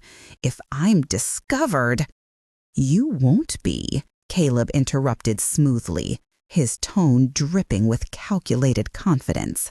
He leaned in closer, his eyes locking onto hers. "We share something in common, my lady. We've both been wronged by the same gutter rat." "That wretched thing publicly shamed me," Vorna snarled, her hands clenching into fists. "She insulted my lineage. And the king, he let her. He rewarded her for it, took her side." "Of course he did," Caleb said, feigning sympathy. His lips curled into a sly smile. "He's blinded by her allure. He thinks he's found some priceless gem. But you and we know the truth, don't we? She's nothing but a clumsy, ill-bred omega," Vorna spat venomously. "Precisely," Caleb agreed, his voice dropping to a conspiratorial whisper. "And my little reminders weren't enough. You need something sharper, something undeniable. Not just rumors, my lady, proof." Vorna's eyes narrowed suspiciously. "What proof?" Caleb leaned in further, his expression one of smug certainty. "She's a fraud, a sham. Her bloodline is tainted. Her grandmother, a half-mad hedge witch. Her parents, rogue sympathizers. I have documents, letters, evidence that proves she's not only common, but dangerous. Proof that the king's new queen is a political and spiritual liability." It was all a lie, of course. Caleb had no such evidence, but he could fabricate it easily enough. And Vorna, blinded by her seething hatred, would believe anything he fed her. A slow, predatory smile spread across her face as the gears of vengeance turned in her mind. "And what do you stand to gain from this, Beta?" she asked, her voice laced with suspicion. "My honor," Caleb replied. his eyes glinting with cold determination. "You'll use the proof I provide, stage an event, expose her, not merely as a clumsy fool, but as a traitor, a spiritual blight. The court will turn on her, the people will turn on her, and the king? A king cannot be mated to a lie." Vorna extended her pale, ring-adorned hand, her smile now sharp and calculating. "Give me the proof, and I will give you your revenge." Caleb took her hand, his grip firm and unyielding. Their unholy alliance was sealed. "You'll have it within the week," he promised. "And soon we will attend a ball, a royal ball. That, my lady, is where the Stray's fairy tale will come to a very messy end." The announcement of the royal solstice ball sent a wave of suffocating anxiety coursing through Evie. Attending war councils or small court gatherings was one thing, but being formally presented to the alphas of the Allied territories was an entirely different ordeal. This wasn't a mere test, it was a judgment on a scale she struggled to comprehend. The past weeks had been a whirlwind of relentless preparation. Her body felt stronger, her senses sharper, yet the weight of expectation pressed down on her like an unyielding storm. Every movement, every word, every glance would be scrutinized under the harsh light of nobility's gaze. Evie's training regimen had been grueling, designed to mold her into someone capable of surviving the treacherous waters of court politics. Yet, no amount of physical conditioning could prepare her for the emotional toll of what lay ahead. Whispers of betrayal and sabotage lingered in the air, though their sources remained obscured. She knew enemies lurked in the shadows, waiting for her to falter. But she also knew she couldn't afford to show weakness. Not now, not when so much rested on her shoulders. As the days leading up to the ball dwindled, Evie found herself reflecting on how far she'd come and how precarious her position still was. The court was a battlefield, and she was its newest combatant. Clad in borrowed finery and armed with resolve, she prepared to step into the lion's den. Little did she know, the seeds of her undoing were already being sown, hidden beneath layers of deceit and ambition. Her shadow instinct had transformed from a fleeting flicker into a steady, chilling hum that resonated deep within her. Duncan's presence in her life had grown more intense since their primal encounter on the training grounds. His demands were heavier now, his gaze smoldering with possessiveness. The internal battle between his role as king and his instincts as her mate was wearing him thin, yet his control barely held. Meanwhile, the court remained as treacherous as ever. Lady Vorna, humiliated but far from defeated, had adopted an unsettling calm. Her politeness was a mask, her respect a weapon. She watched Evie with the cold precision of a reptile, biding her time, ready to strike. Evie could feel the tension coiling around her, like a snake waiting for the perfect moment to attack. The night of the ball arrived, and Evie stood in her chambers, staring at the gown laid out before her. It shimmered like liquid silver, a cascade of silk spun from moonlight itself. The garment seemed otherworldly, crafted for someone far greater than herself. Duncan must have chosen it, she thought. Doubt clawed at her chest. For a moment, she considered staying in her chambers, away from the judgmental eyes of the court. The fear was suffocating, almost tangible. She imagined the whispers already swirling, the hundreds of eyes sizing her up, dissecting her every move. Imposter, fraud. These words echoed in her mind like a cruel mantra. Her hand found the heavy locket resting against her throat. Where they are rage, you are stillness. She closed her eyes, drawing strength from memories of her grandmother's wisdom. She thought of Kaelin's sneering face, of Vorna's venomous triumph. No, she would not let them win. She would not give them the satisfaction of seeing her crumble. With deliberate movements, she slipped into the gown, each step a quiet defiance against the weight of expectation.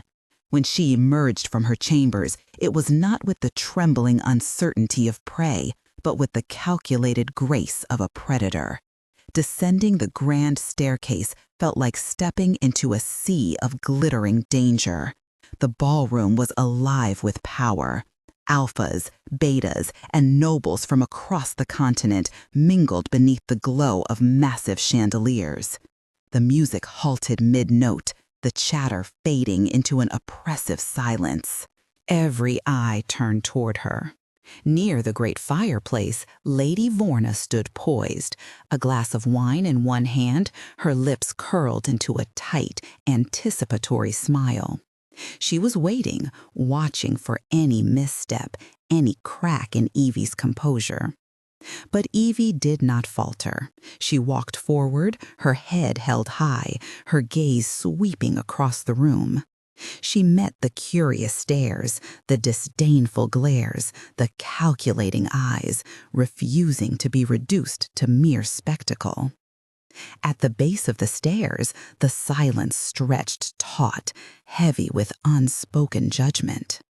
Then a figure emerged from the crowd, a towering dark silhouette cutting through the throng. King Duncan Drogo moved with commanding authority, the sea of courtiers parting before him like waves breaking against stone. His formal black leathers gleamed under the light, his silver-streaked hair tied back, his icy eyes trained solely on her. He ignored the bows and curtsies, the murmurs rippling through the crowd. His focus was absolute, his presence overwhelming. He stopped before her, his gaze raking over her form with an intensity that left no doubt of his approval. There was possession in his eyes, a silent declaration that brooked no argument. Without a word, he extended his arm to her, a gesture both intimate and authoritative. It was a statement meant for all to see. She is mine. She is your queen. Harm her, and you harm me. Evie hesitated only briefly, her eyes moving from his outstretched arm to his fiercely intent expression. This man was her king, her mate, her destiny intertwined with his. Taking a steadying breath, she placed her hand on his arm. In that moment, she embraced her role, not just as a woman navigating the perilous waters of the court, but as a queen standing beside her king. Together, they faced the crowd, two forces united against the world. She took a deep breath, her hand unwavering as she placed it on his arm. A silent declaration of unity hung in the air. Across the room, Lady Vorna's smile faltered, her lips thinning into a taut line as her eyes narrowed into slits filled with venomous intent. Evie could feel the trap closing in, its jaws poised to snap. The ballroom transformed into a sea of predators, and for the first time, Evie found herself swimming alongside the most formidable among them. With her fingers resting lightly on Duncan's arm, the whispers that had trailed her since her arrival did not cease entirely, but shifted in tone. Mockery gave way to a calculating curiosity tinged with fear. She was no longer merely the Omega dredged from the mud pit. She had become something more enigmatic, his queen, his project, his pet. No one could say for certain, and that ambiguity became her fragile armor. Duncan guided her through the formalities of the evening, his towering presence radiating an oppressive power. He introduced her to alphas whose gazes were as cold and ancient as stone, their mates draped in elegance, sharp-eyed and hawkish. "Alpha Auric of the Stone Fang Pack," he intoned, pausing deliberately before adding, "My queen, Evelyn." The word queen rolled off his tongue like a challenge, daring anyone present to refute it. They bowed, they smiled, but their expressions remained frigid. To them, she was still an outsider, fragile and out of place in her silver gown. Her grandmother's locket rested in her free hand, concealed within the folds of her dress, a talisman against the unease prickling at her instincts. Something about the room felt off, a subtle undercurrent beneath the music and laughter that seemed to swirl around her. She noticed Lady Vorna weaving gracefully through the crowd, her face a mask of polished sociability, her eyes gleaming with malice. Vorna approached a cluster of nobles gathered near the centerpiece of the room, the altar of the First Pact. It was an immense slab of white marble veined with shimmering moonlight hues, ancient and sacred. Resting atop it was the lyra, a ceremonial horn carved from the bone of a long-dead godwolf, used only during royal successions, priceless, revered, irreplaceable. For a moment, Duncan turned away, drawn into a heated political exchange with Alpha Rorik. "I will return," he murmured, his gaze flickering over her with a note of warning. Evie nodded, her throat parched, and accepted a glass of water offered by a passing servant.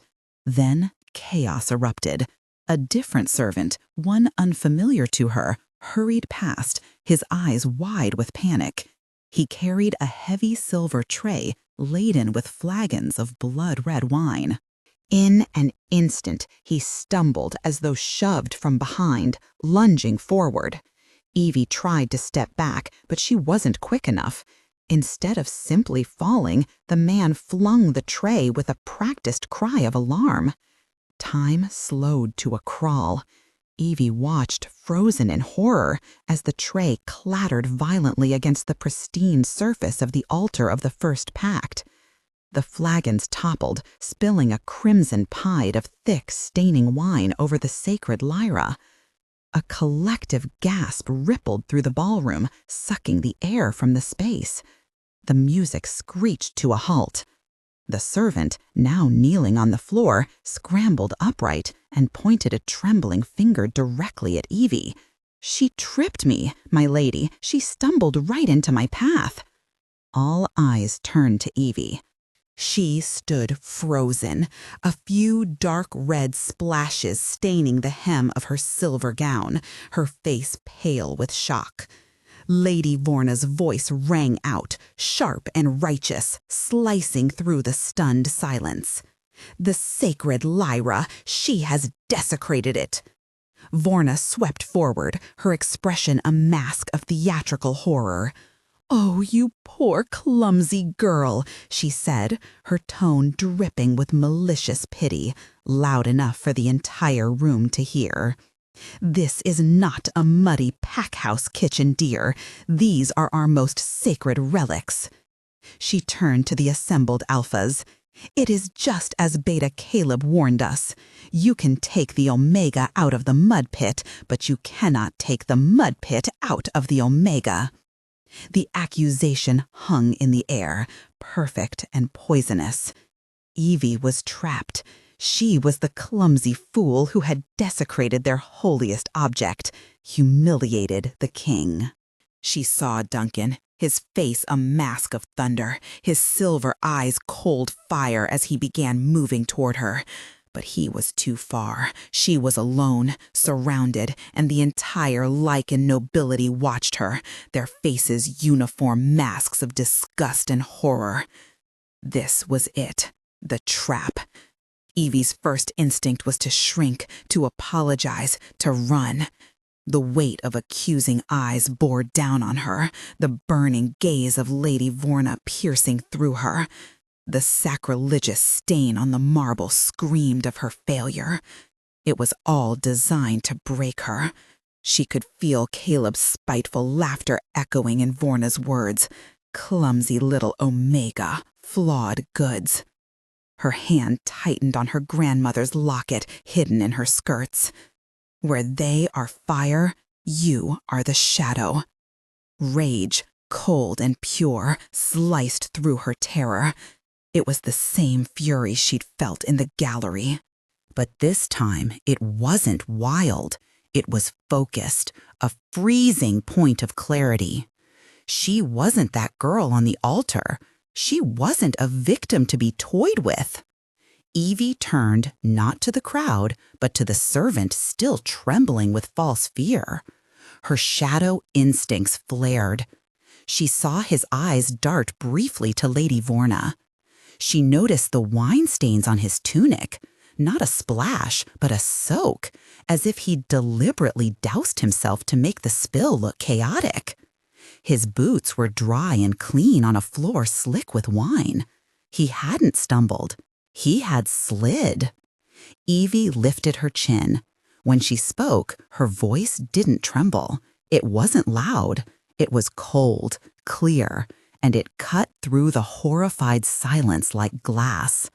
"He didn't stumble," she said simply. The servant's eyes widened. Lady Vorna's smile faltered. "He, my lady," the servant stammered. "You pushed me." "No," Evie replied, taking a step toward him. The crowd parted. "You didn't stumble. You slid. Look at the floor." She pointed with a pale, steady finger. "The wine is everywhere, but there's a clear, dry path from where you stumbled to where you fell. And look at your boots." Her words hung in the air, undeniable and sharp. The room seemed to hold its breath. Lady Vorna's confident facade cracked slightly, her lips pressing into a thin line. The servant's trembling grew more pronounced, his act unraveling under Evie's calm scrutiny. Duncan stopped mid-stride, his stormy expression shifting to one of calculation as he observed the scene unfold. Evie stood tall, her earlier fear now replaced by resolve. She wasn't the clumsy fool they wanted her to be. She wasn't their pawn. Every eye in the room followed her movements, the initial disdain softening into curiosity or perhaps doubt. For the first time that evening, she wasn't shrinking under their judgment. Instead, she faced it head-on, her quiet strength commanding attention. Lady Vorna recovered quickly, attempting to steer the narrative back in her favor. "Such accusations," she began, her voice smooth but edged with irritation. "Surely you don't mean to imply—" "I do," Evie interrupted, her voice unwavering. "I mean exactly what I say. This was no accident. Someone orchestrated this moment, and we both know who stands to gain from it." Her gaze locked onto Vorna, unyielding and piercing. The tension in the room thickened. Whispers rippled through the crowd, the pristine image of nobility cracking beneath the weight of suspicion. Duncan finally reached her side, his presence a silent show of support. Though his expression remained guarded, there was a flicker of something in his eyes, respect, perhaps, or acknowledgement of her courage. For Evie, this moment wasn't about vindication, it was about reclaiming control. She refused to let them reduce her to a caricature, a bumbling Omega undeserving of respect. With each word, each deliberate action, she dismantled their attempts to shame her. And though the battle was far from over, she knew one thing with certainty: she would not be their laughingstock. The servant instinctively glanced down at his dry boots, a fatal error that betrayed him. "You poured this wine on yourself before you ever fell," Evie said, her voice growing stronger as she painted the scene of a tragic accident. But you were too busy aiming for the lyra to notice your own path was dry. She then turned her icy gaze toward Lady Vorna. And you, my lady, she continued, you were 50 feet away by the fire, yet you saw me trip him. Your eyesight is as remarkable as your timing. Vorna's face paled instantly. The theatrical horror drained from her expression, replaced by the stark, white-hot fury of exposure. You low-born wretch, Vorna hissed. How dare you accuse me? I accuse no one, Evie replied, her voice ringing with newfound authority. She turned from Vorna to face the gathered alphas, the powerful nobility who judged her every move. Her heart raced like a hummingbird trapped in her chest, but her eyes remained dry. I know what you all whisper about me, she said, her voice trembling not with fear, but with passion. I know what you've been told, that I am a laughingstock, a common omega, a clumsy fool from a mud pit. She paused, drawing a deep breath, and her tone shifted into a declaration. I was the laughingstock of my old pack. I was rejected, scorned, and spent my life believing I was worthless. I cowered for years, letting others define me. Her gaze locked onto Lady Vorna, cold and unyielding. I am done cowering. I will not be your laughingstock, Lady Vorna. A profound silence settled over the room. Evie stood alone, trembling but resolute, having claimed her ground. Across the room, Duncan watched her, his arms crossed. The thunder had left his face, replaced by something darker, a pride that burned in his silver eyes, unmistakable and intense. The ball dissolved into stilted, formal apologies. The servant was dragged away by the king's guard, and Lady Vorna disappeared, her face a mask of pale, murderous fury. The desecrated lyra was covered, and the crowd dispersed, their entertainment over, leaving behind a newfound respect for the king's chosen. Evie was escorted back to her chambers by 2 silent guards. Exhaustion washed over her as the adrenaline ebbed away, leaving her hollow and shaking. The silver gown felt like a suffocating suit of armor she desperately wanted to shed. She had only been alone in her room for 10 minutes when the great door swung open without a knock. King Duncan Drogo entered, filling the space with his imposing presence. His dark, formal leathers made him seem even larger, his power radiating like a physical force. With a single sharp gesture, he dismissed the attendants, and the doors clicked shut, sealing them in utter silence. Evie stood by the fireplace, her arms wrapped tightly around her waist, watching him. Her heart thudded in slow, heavy beats. She had spoken out. She had defied a noble, and now she faced the man whose approval and judgment she could no longer predict. She wasn't sure whether she should brace for praise or punishment. He moved restlessly around the room, his piercing silver gaze locked onto her, his expression unreadable. His energy was palpable, dangerous, restrained, like a lion pacing its cage. You were magnificent, he said, his voice low and gravelly, resonating through her like a physical force. Evelyn's head shot up. What? In the ballroom, he clarified, halting his restless movement to stand in the center of the room. You were magnificent. You let it happen, she accused, the words spilling out before she could stop them. You saw, you knew, you let them trap me. Yes, he admitted, his tone devoid of remorse. Vorna has been a thorn in my side for decades, a viper in my court. Her alliance with that beta was plain to see.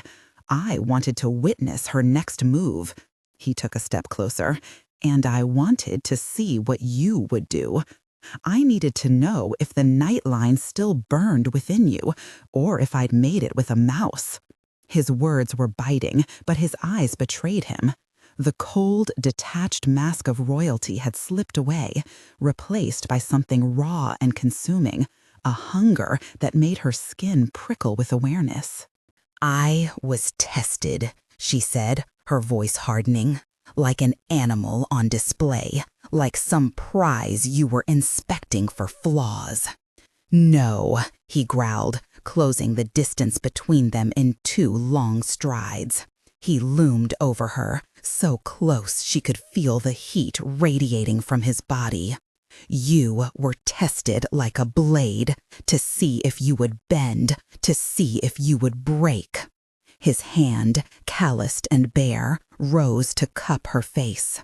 His thumb traced the line of her jaw, rough yet warm against her skin.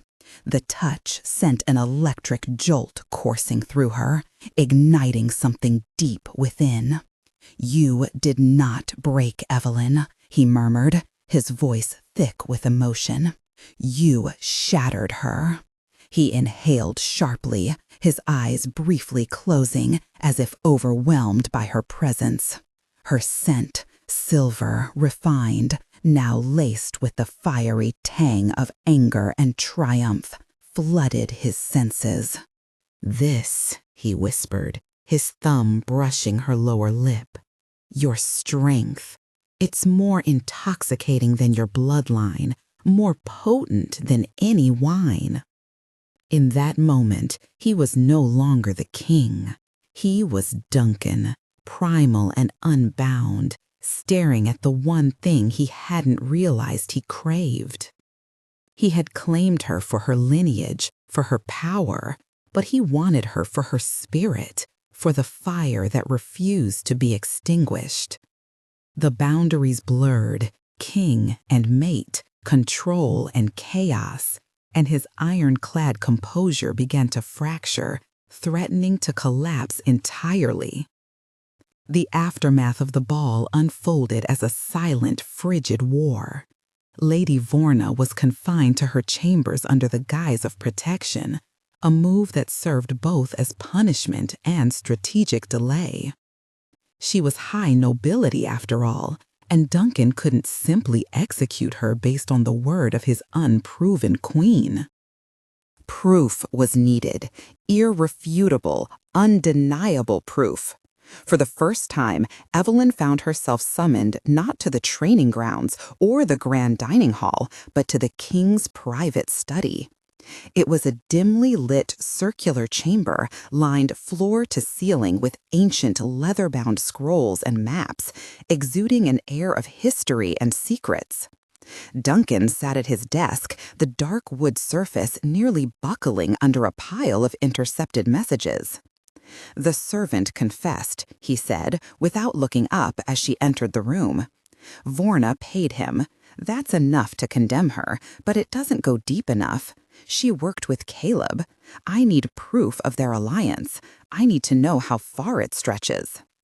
Evie approached the desk, her confidence growing stronger with each step, wrapping around her like an invisible shield. She glanced down at the papers scattered before him. They were meticulously coded, deliberate and cautious. She's too clever to make herself an easy target, Evie remarked. Vorna thrives on subtlety. She's a creature of the court. Duncan finally lifted his silver gaze to meet hers. She is, he agreed.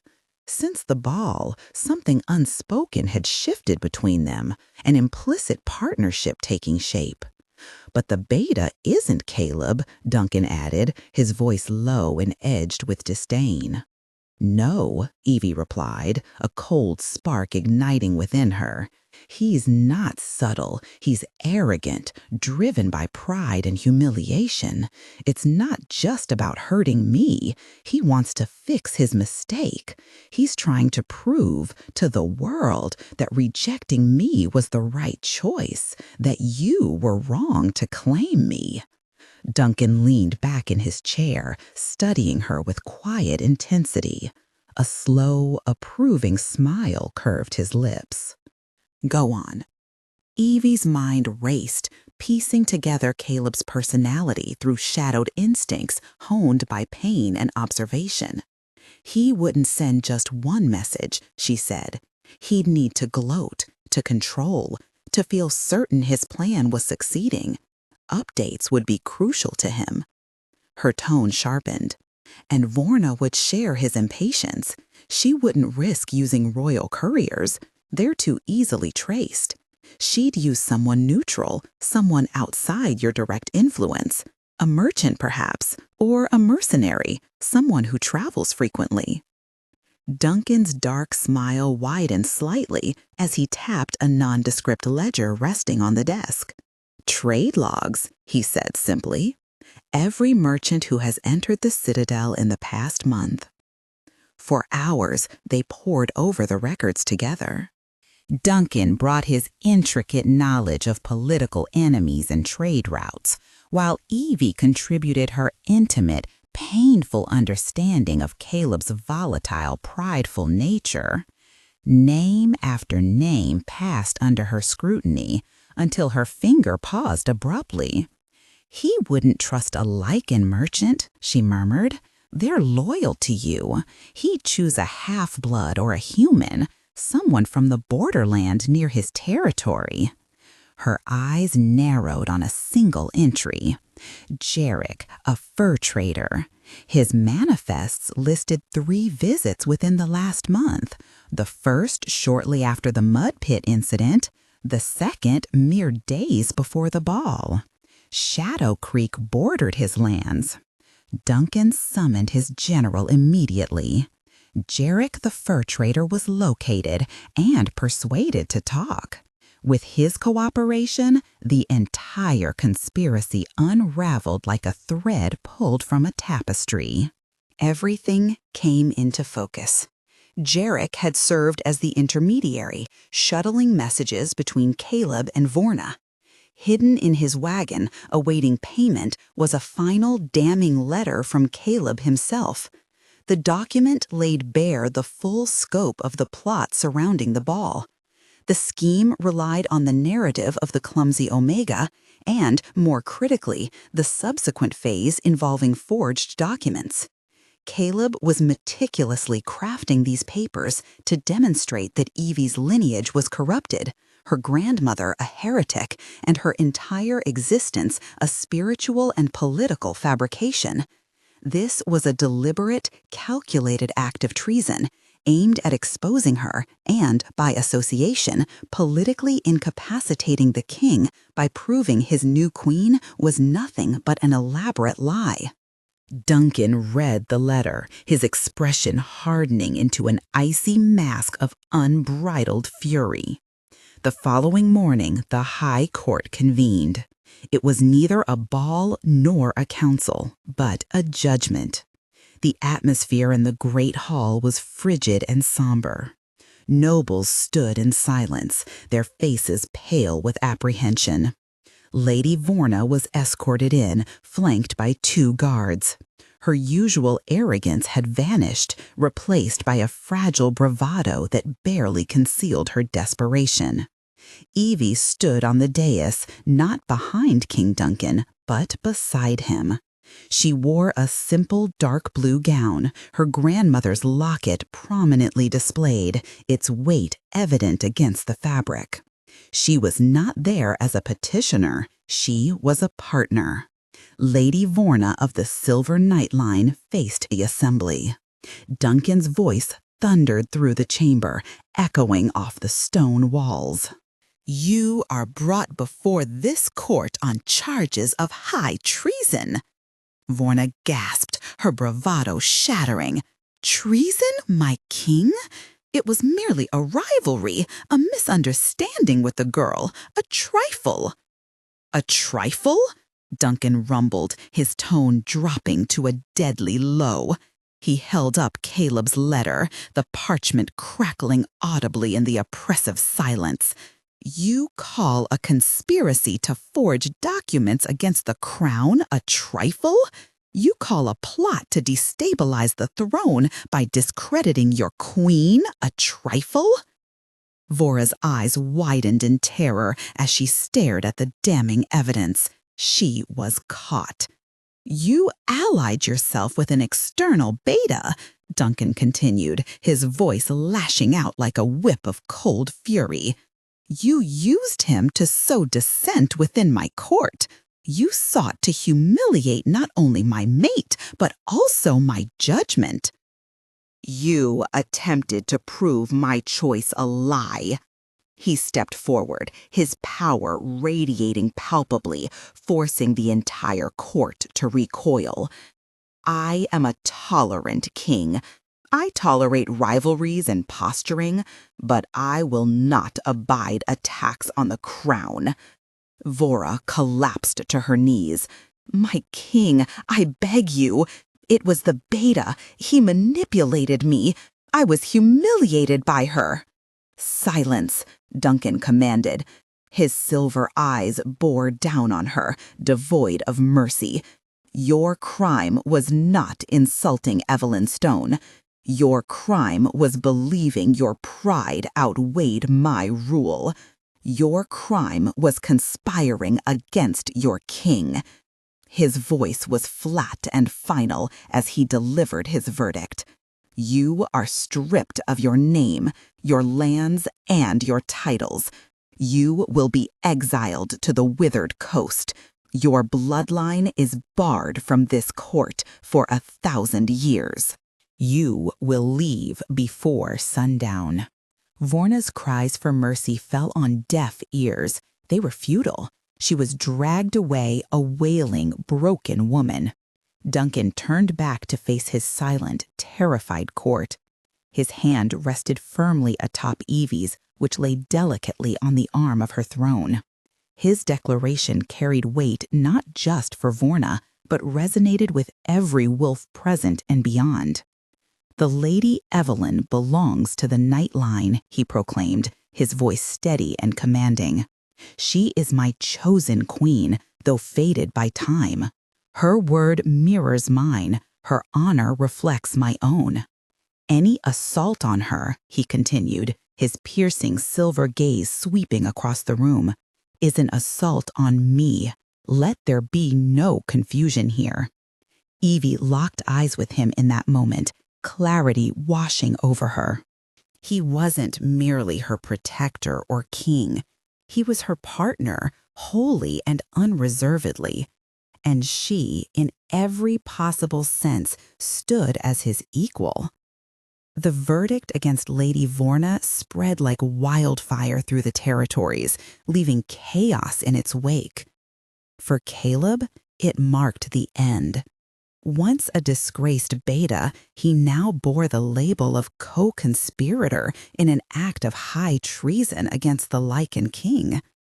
Abandoned by his alpha, who publicly severed ties out of fear, shunned by his packmates, and branded an outcast, Caleb found himself hunted relentlessly, both by his kin and the crown. All his schemes, all his arrogant machinations had crumbled into bitter failure.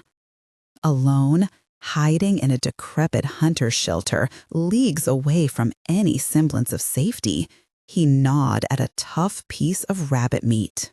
Filthy, broken, and consumed by seething rage, he fixated on one thought. It was her fault. That frail, flawed Omega had turned his contempt into a weapon, making the king her defender, her shield. With no status, no pack, and no future ahead, Caleb had nothing left to lose, and desperation transformed him. Unable to confront the king's armies or outwit the Lycan court, Caleb clung to one final, reckless hope, an ancient law so primal and perilous that it hadn't been invoked in centuries. The Gora, the trial of worthiness, offered a male wolf the chance to challenge a high-born female standing through a brutal hunt.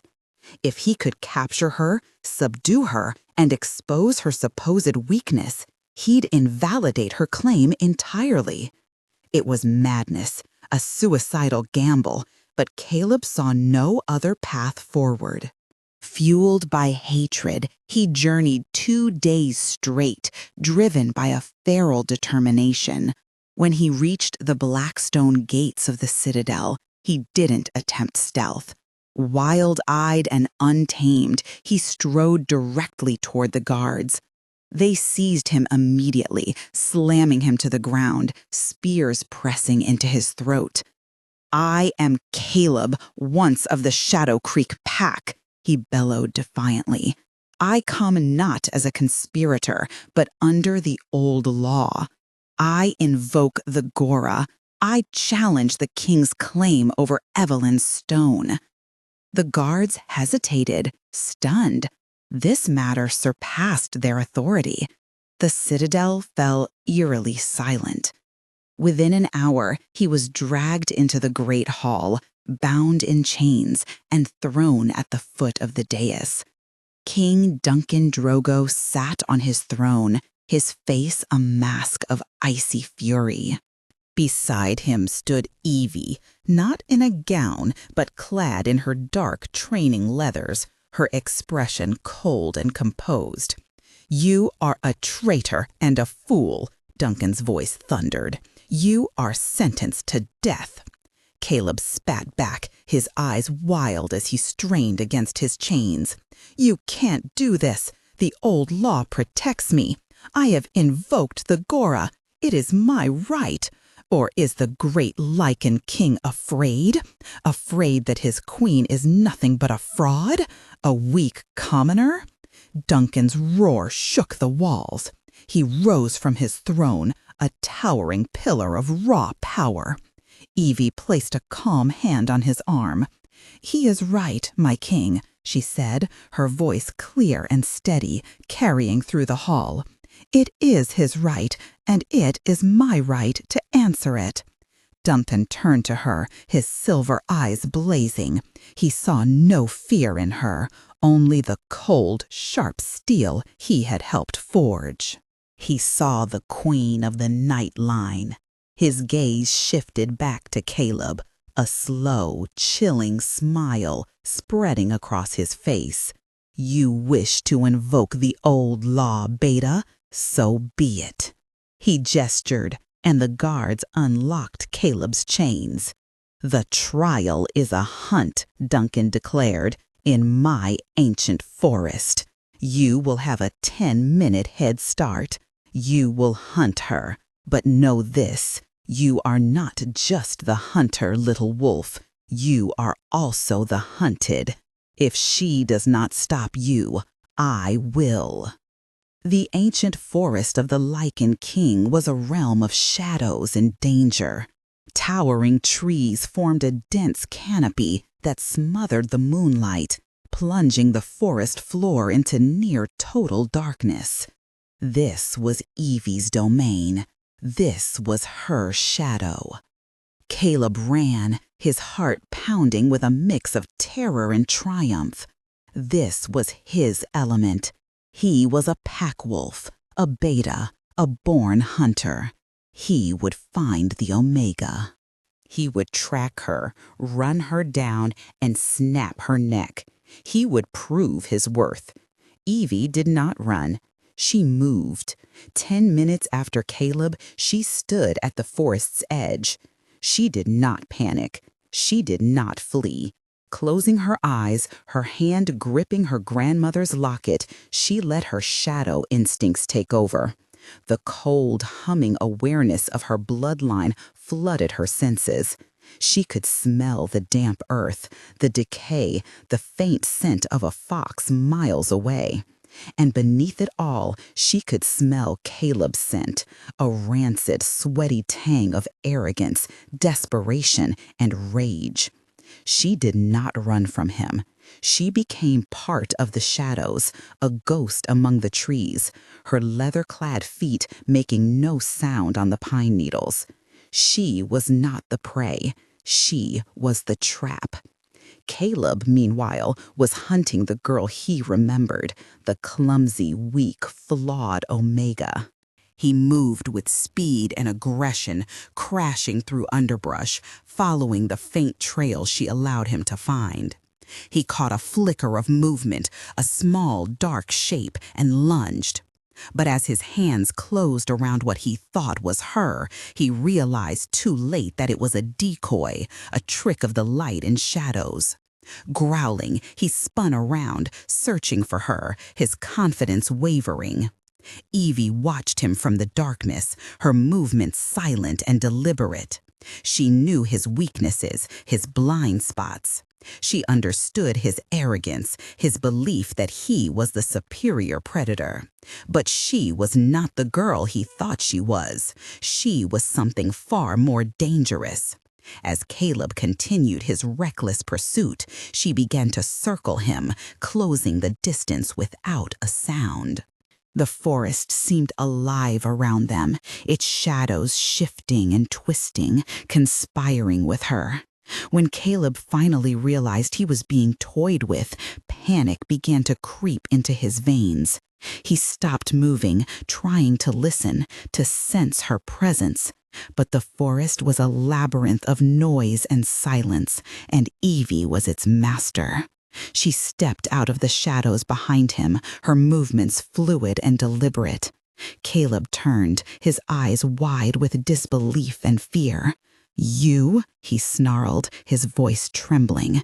"You think you can stop me?" Evie didn't respond.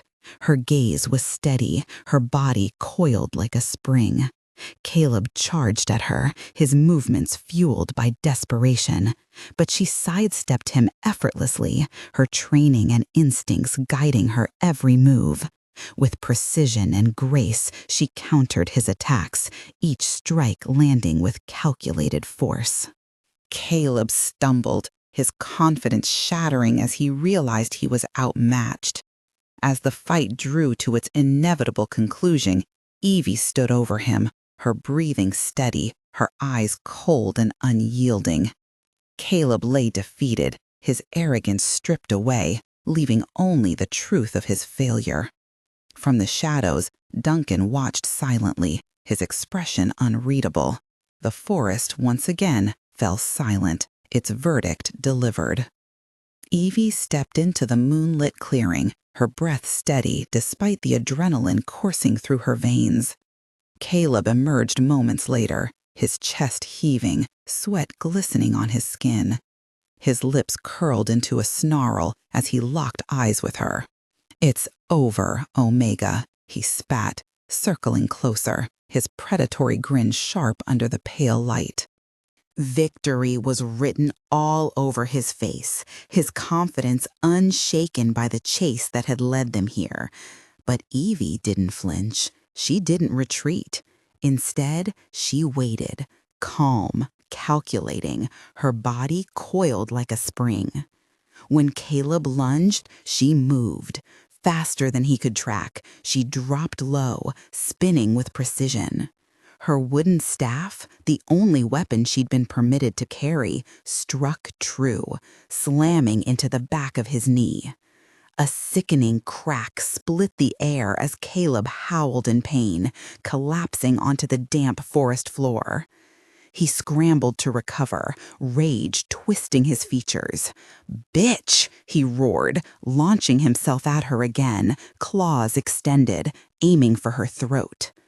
But Evie wasn't the same wolf who had once cowered before him. She was Lycan now, transformed by trials and shadow instincts honed in solitude.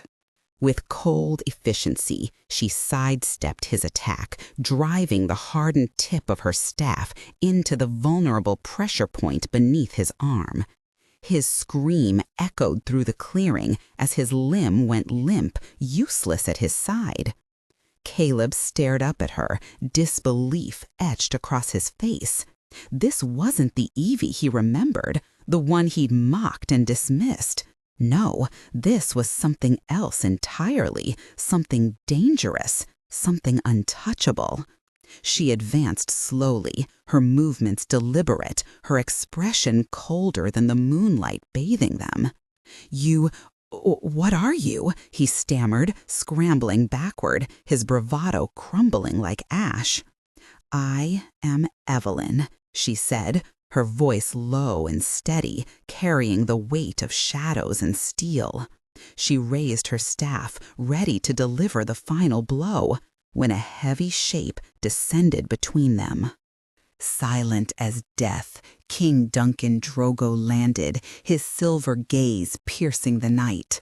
He didn't look at Caleb. His focus was entirely on Evie.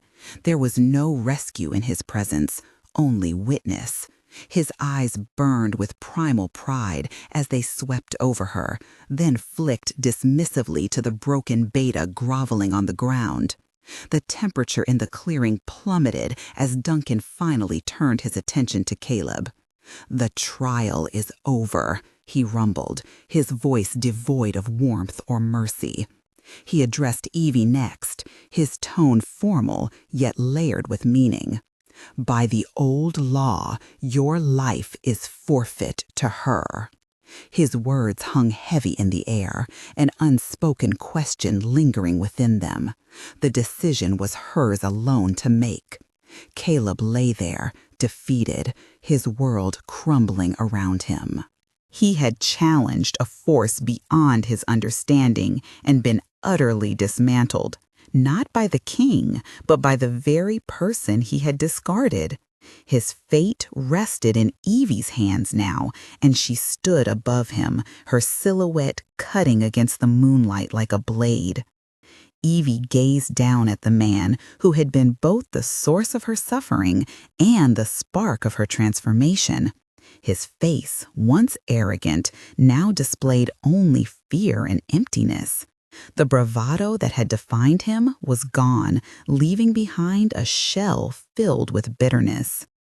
Her thoughts drifted to her grandmother's wisdom. Greatness was not found in vengeance or destruction.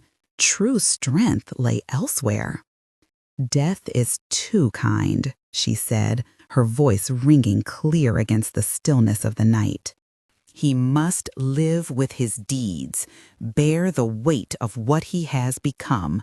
Turning to Duncan, she declared, "By the old law, banishment.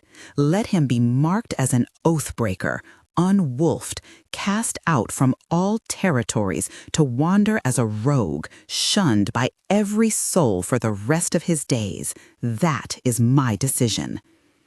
Duncan watched her, pride radiating like warmth in the frigid clearing. She had chosen justice over revenge, embodying the wisdom of true leadership. With a single nod, he signaled his agreement. In a blur of motion, he moved toward Caleb, claws flashing, but not to kill. Instead, they seared into Caleb's shoulder, branding him with the magical sigil of exile, glowing and permanent. Caleb's scream tore through the air, a sound devoid of humanity or animal instinct.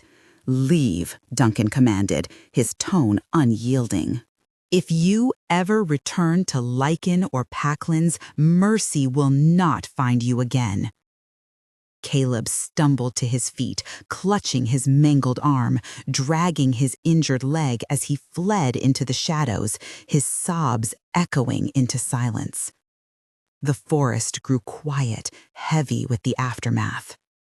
Evie stood tall, her staff still clutched in her hand, her body thrumming with residual adrenaline. Duncan turned to face her. The king within him, the alpha of alphas, had receded, leaving only the man. He approached her slowly, his silver eyes ablaze with reverence, admiration, and something deeper. "Evelyn," he murmured, his voice thick with emotion. "You are everything." Stopping before her, he did not merely look at her, he beheld her. What he saw was not a prize, nor a relic, nor even a student, but his equal, his partner forged through trials and proven by time. "You are my queen," he whispered, his large, calloused hand rising to cradle her face, his touch reverent. Her heart, which had been encased in icy resolve, now surged with warmth, expanding wildly within her chest. This was it, the moment her grandmother had foretold. It wasn't possession, but unity, a joining of two souls bound by mutual respect and shared destiny. She let the staff fall, its metallic clatter breaking the stillness. For the first time, she reached for him, placing her hands on his broad chest, feeling the fierce rhythm of his heartbeat beneath her palms. "And you," she whispered, her voice trembling, not with fear, but with overwhelming emotion, "are my king." His control, held rigid for so long, finally shattered. With a growl, he pulled her close, his mouth crashing onto hers in a kiss that was anything but gentle. It was raw, fierce, and absolute, acclaiming as primal as the bond between them. It tasted of winter and eternity, sealing their connection forever. Two apex beings, one shadowed queen and one powerful king, united in a mating that transcended mere dominance. Theirs was a partnership of equals, a union destined to shape legends. The great hall of the Lycan Citadel had transformed completely over the course of 6 moons. Once a cold, intimidating space of black granite and towering shadowed arches, it now radiated warmth and vitality. Vibrant tapestries adorned the walls, depicting the intertwined histories of the Drogo lineage and the long-forgotten nightline. The braziers glowed with a comforting heat, and the atmosphere in the court had shifted from one of rigid fear to respectful engagement. This was now a realm governed by 2 rulers, and under their joint leadership, it flourished. Queen Evelyn sat on her throne, a masterpiece of dark wood and intricate silver inlay, positioned beside Duncan's imposing seat. She was no longer the timid girl in a beige tunic or the trembling woman in a silver gown. She had become a sovereign in every sense of the word. Her hair was elegantly braided, and she wore a deep night blue gown that exuded regality. Around her neck hung her grandmother's locket, a symbol of her heritage. As a border alpha delivered his report, Evelyn listened intently, her insights sharp and her questions probing. The court no longer dismissed her as an outsider. Instead, they revered her as the shadow hand, a wise, composed counterbalance to the king's raw power. As the morning's reports concluded, the general announced one final matter. "My queen, my king," he began, "a delegation has arrived from the Crescent Moon Pack." At this, Evelyn's spine stiffened, and Duncan's grip tightened on the arm of his throne. His silver eyes met hers in a silent inquiry. After a brief pause, Evelyn responded, her voice steady and commanding, "Let them enter."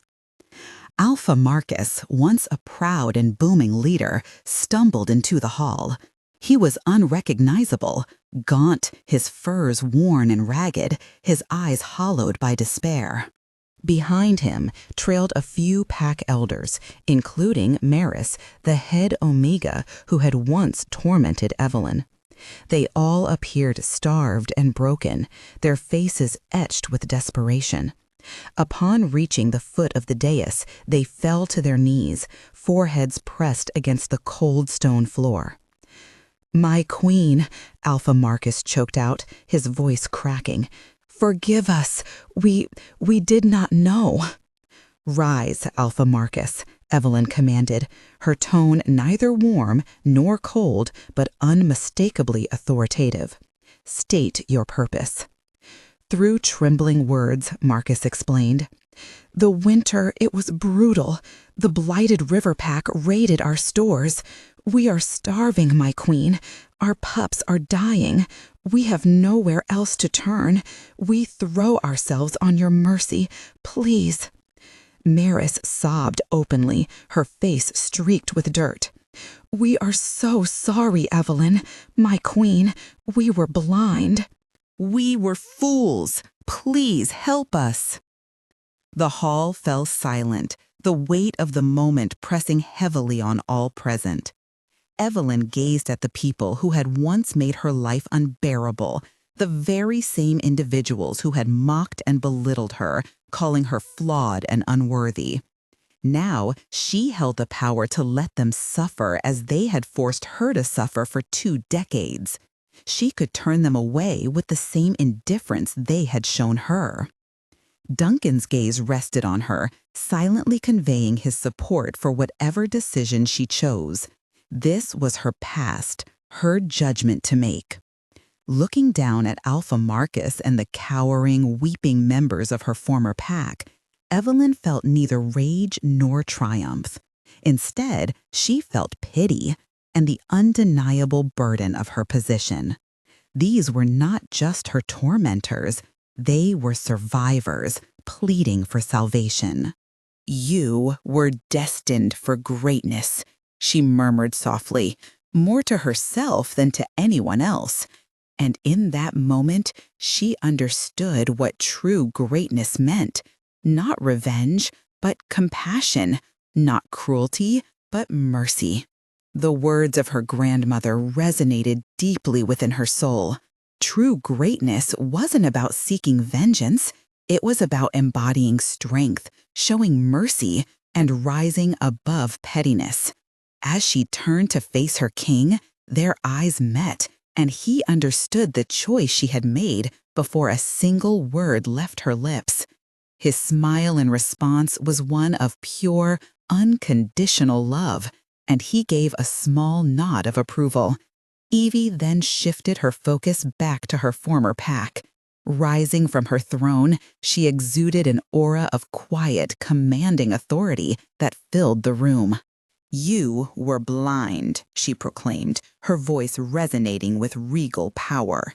"And you were cruel. You let scorn and prejudice dictate your leadership. That is not the Lycan way. It never has been, nor will it ever be mine." Alpha Marcus flinched at her words, bracing himself for punishment, but what followed surprised even him. "My king and I do not abandon those who suffer," she continued firmly. "You will receive aid, grain, supplies, medicine, all that you need to rebuild. My general will ensure your territory is secured." With deliberate steps, she descended from the dais until she stood directly before the man who had once been her alpha, now kneeling before her. She looked down at him not as Evie the Omega, the outcast they had scorned, but as Evelyn, the queen she had become. "I will personally oversee this process," she declared, her tone unwavering. "I will come to the Crescent Moon lands, and you will present me with your records. You will show me your nurseries, and you, Alpha Marcus, will learn what true leadership entails." Standing tall amidst them, she embodied the realization of her grandmother's promise. She was no longer the ridiculed or the rejected. She was the queen, a figure of grace, strength, and unyielding resolve. And her journey toward greatness was only just beginning. Her presence radiated purpose, silencing any doubt or dissent among those who watched. The transformation was undeniable. She had risen above the pain and betrayal, forging herself into a leader capable of both compassion and firmness. This moment marked more than just a confrontation with her past. It symbolized her triumph over it. Every step she took forward solidified her legacy, proving that her path would always prioritize justice over retribution, growth over stagnation. Her people and her enemies would soon come to understand that under her rule there would be no room for cruelty or neglect. Only unity, progress, and accountability awaited them all.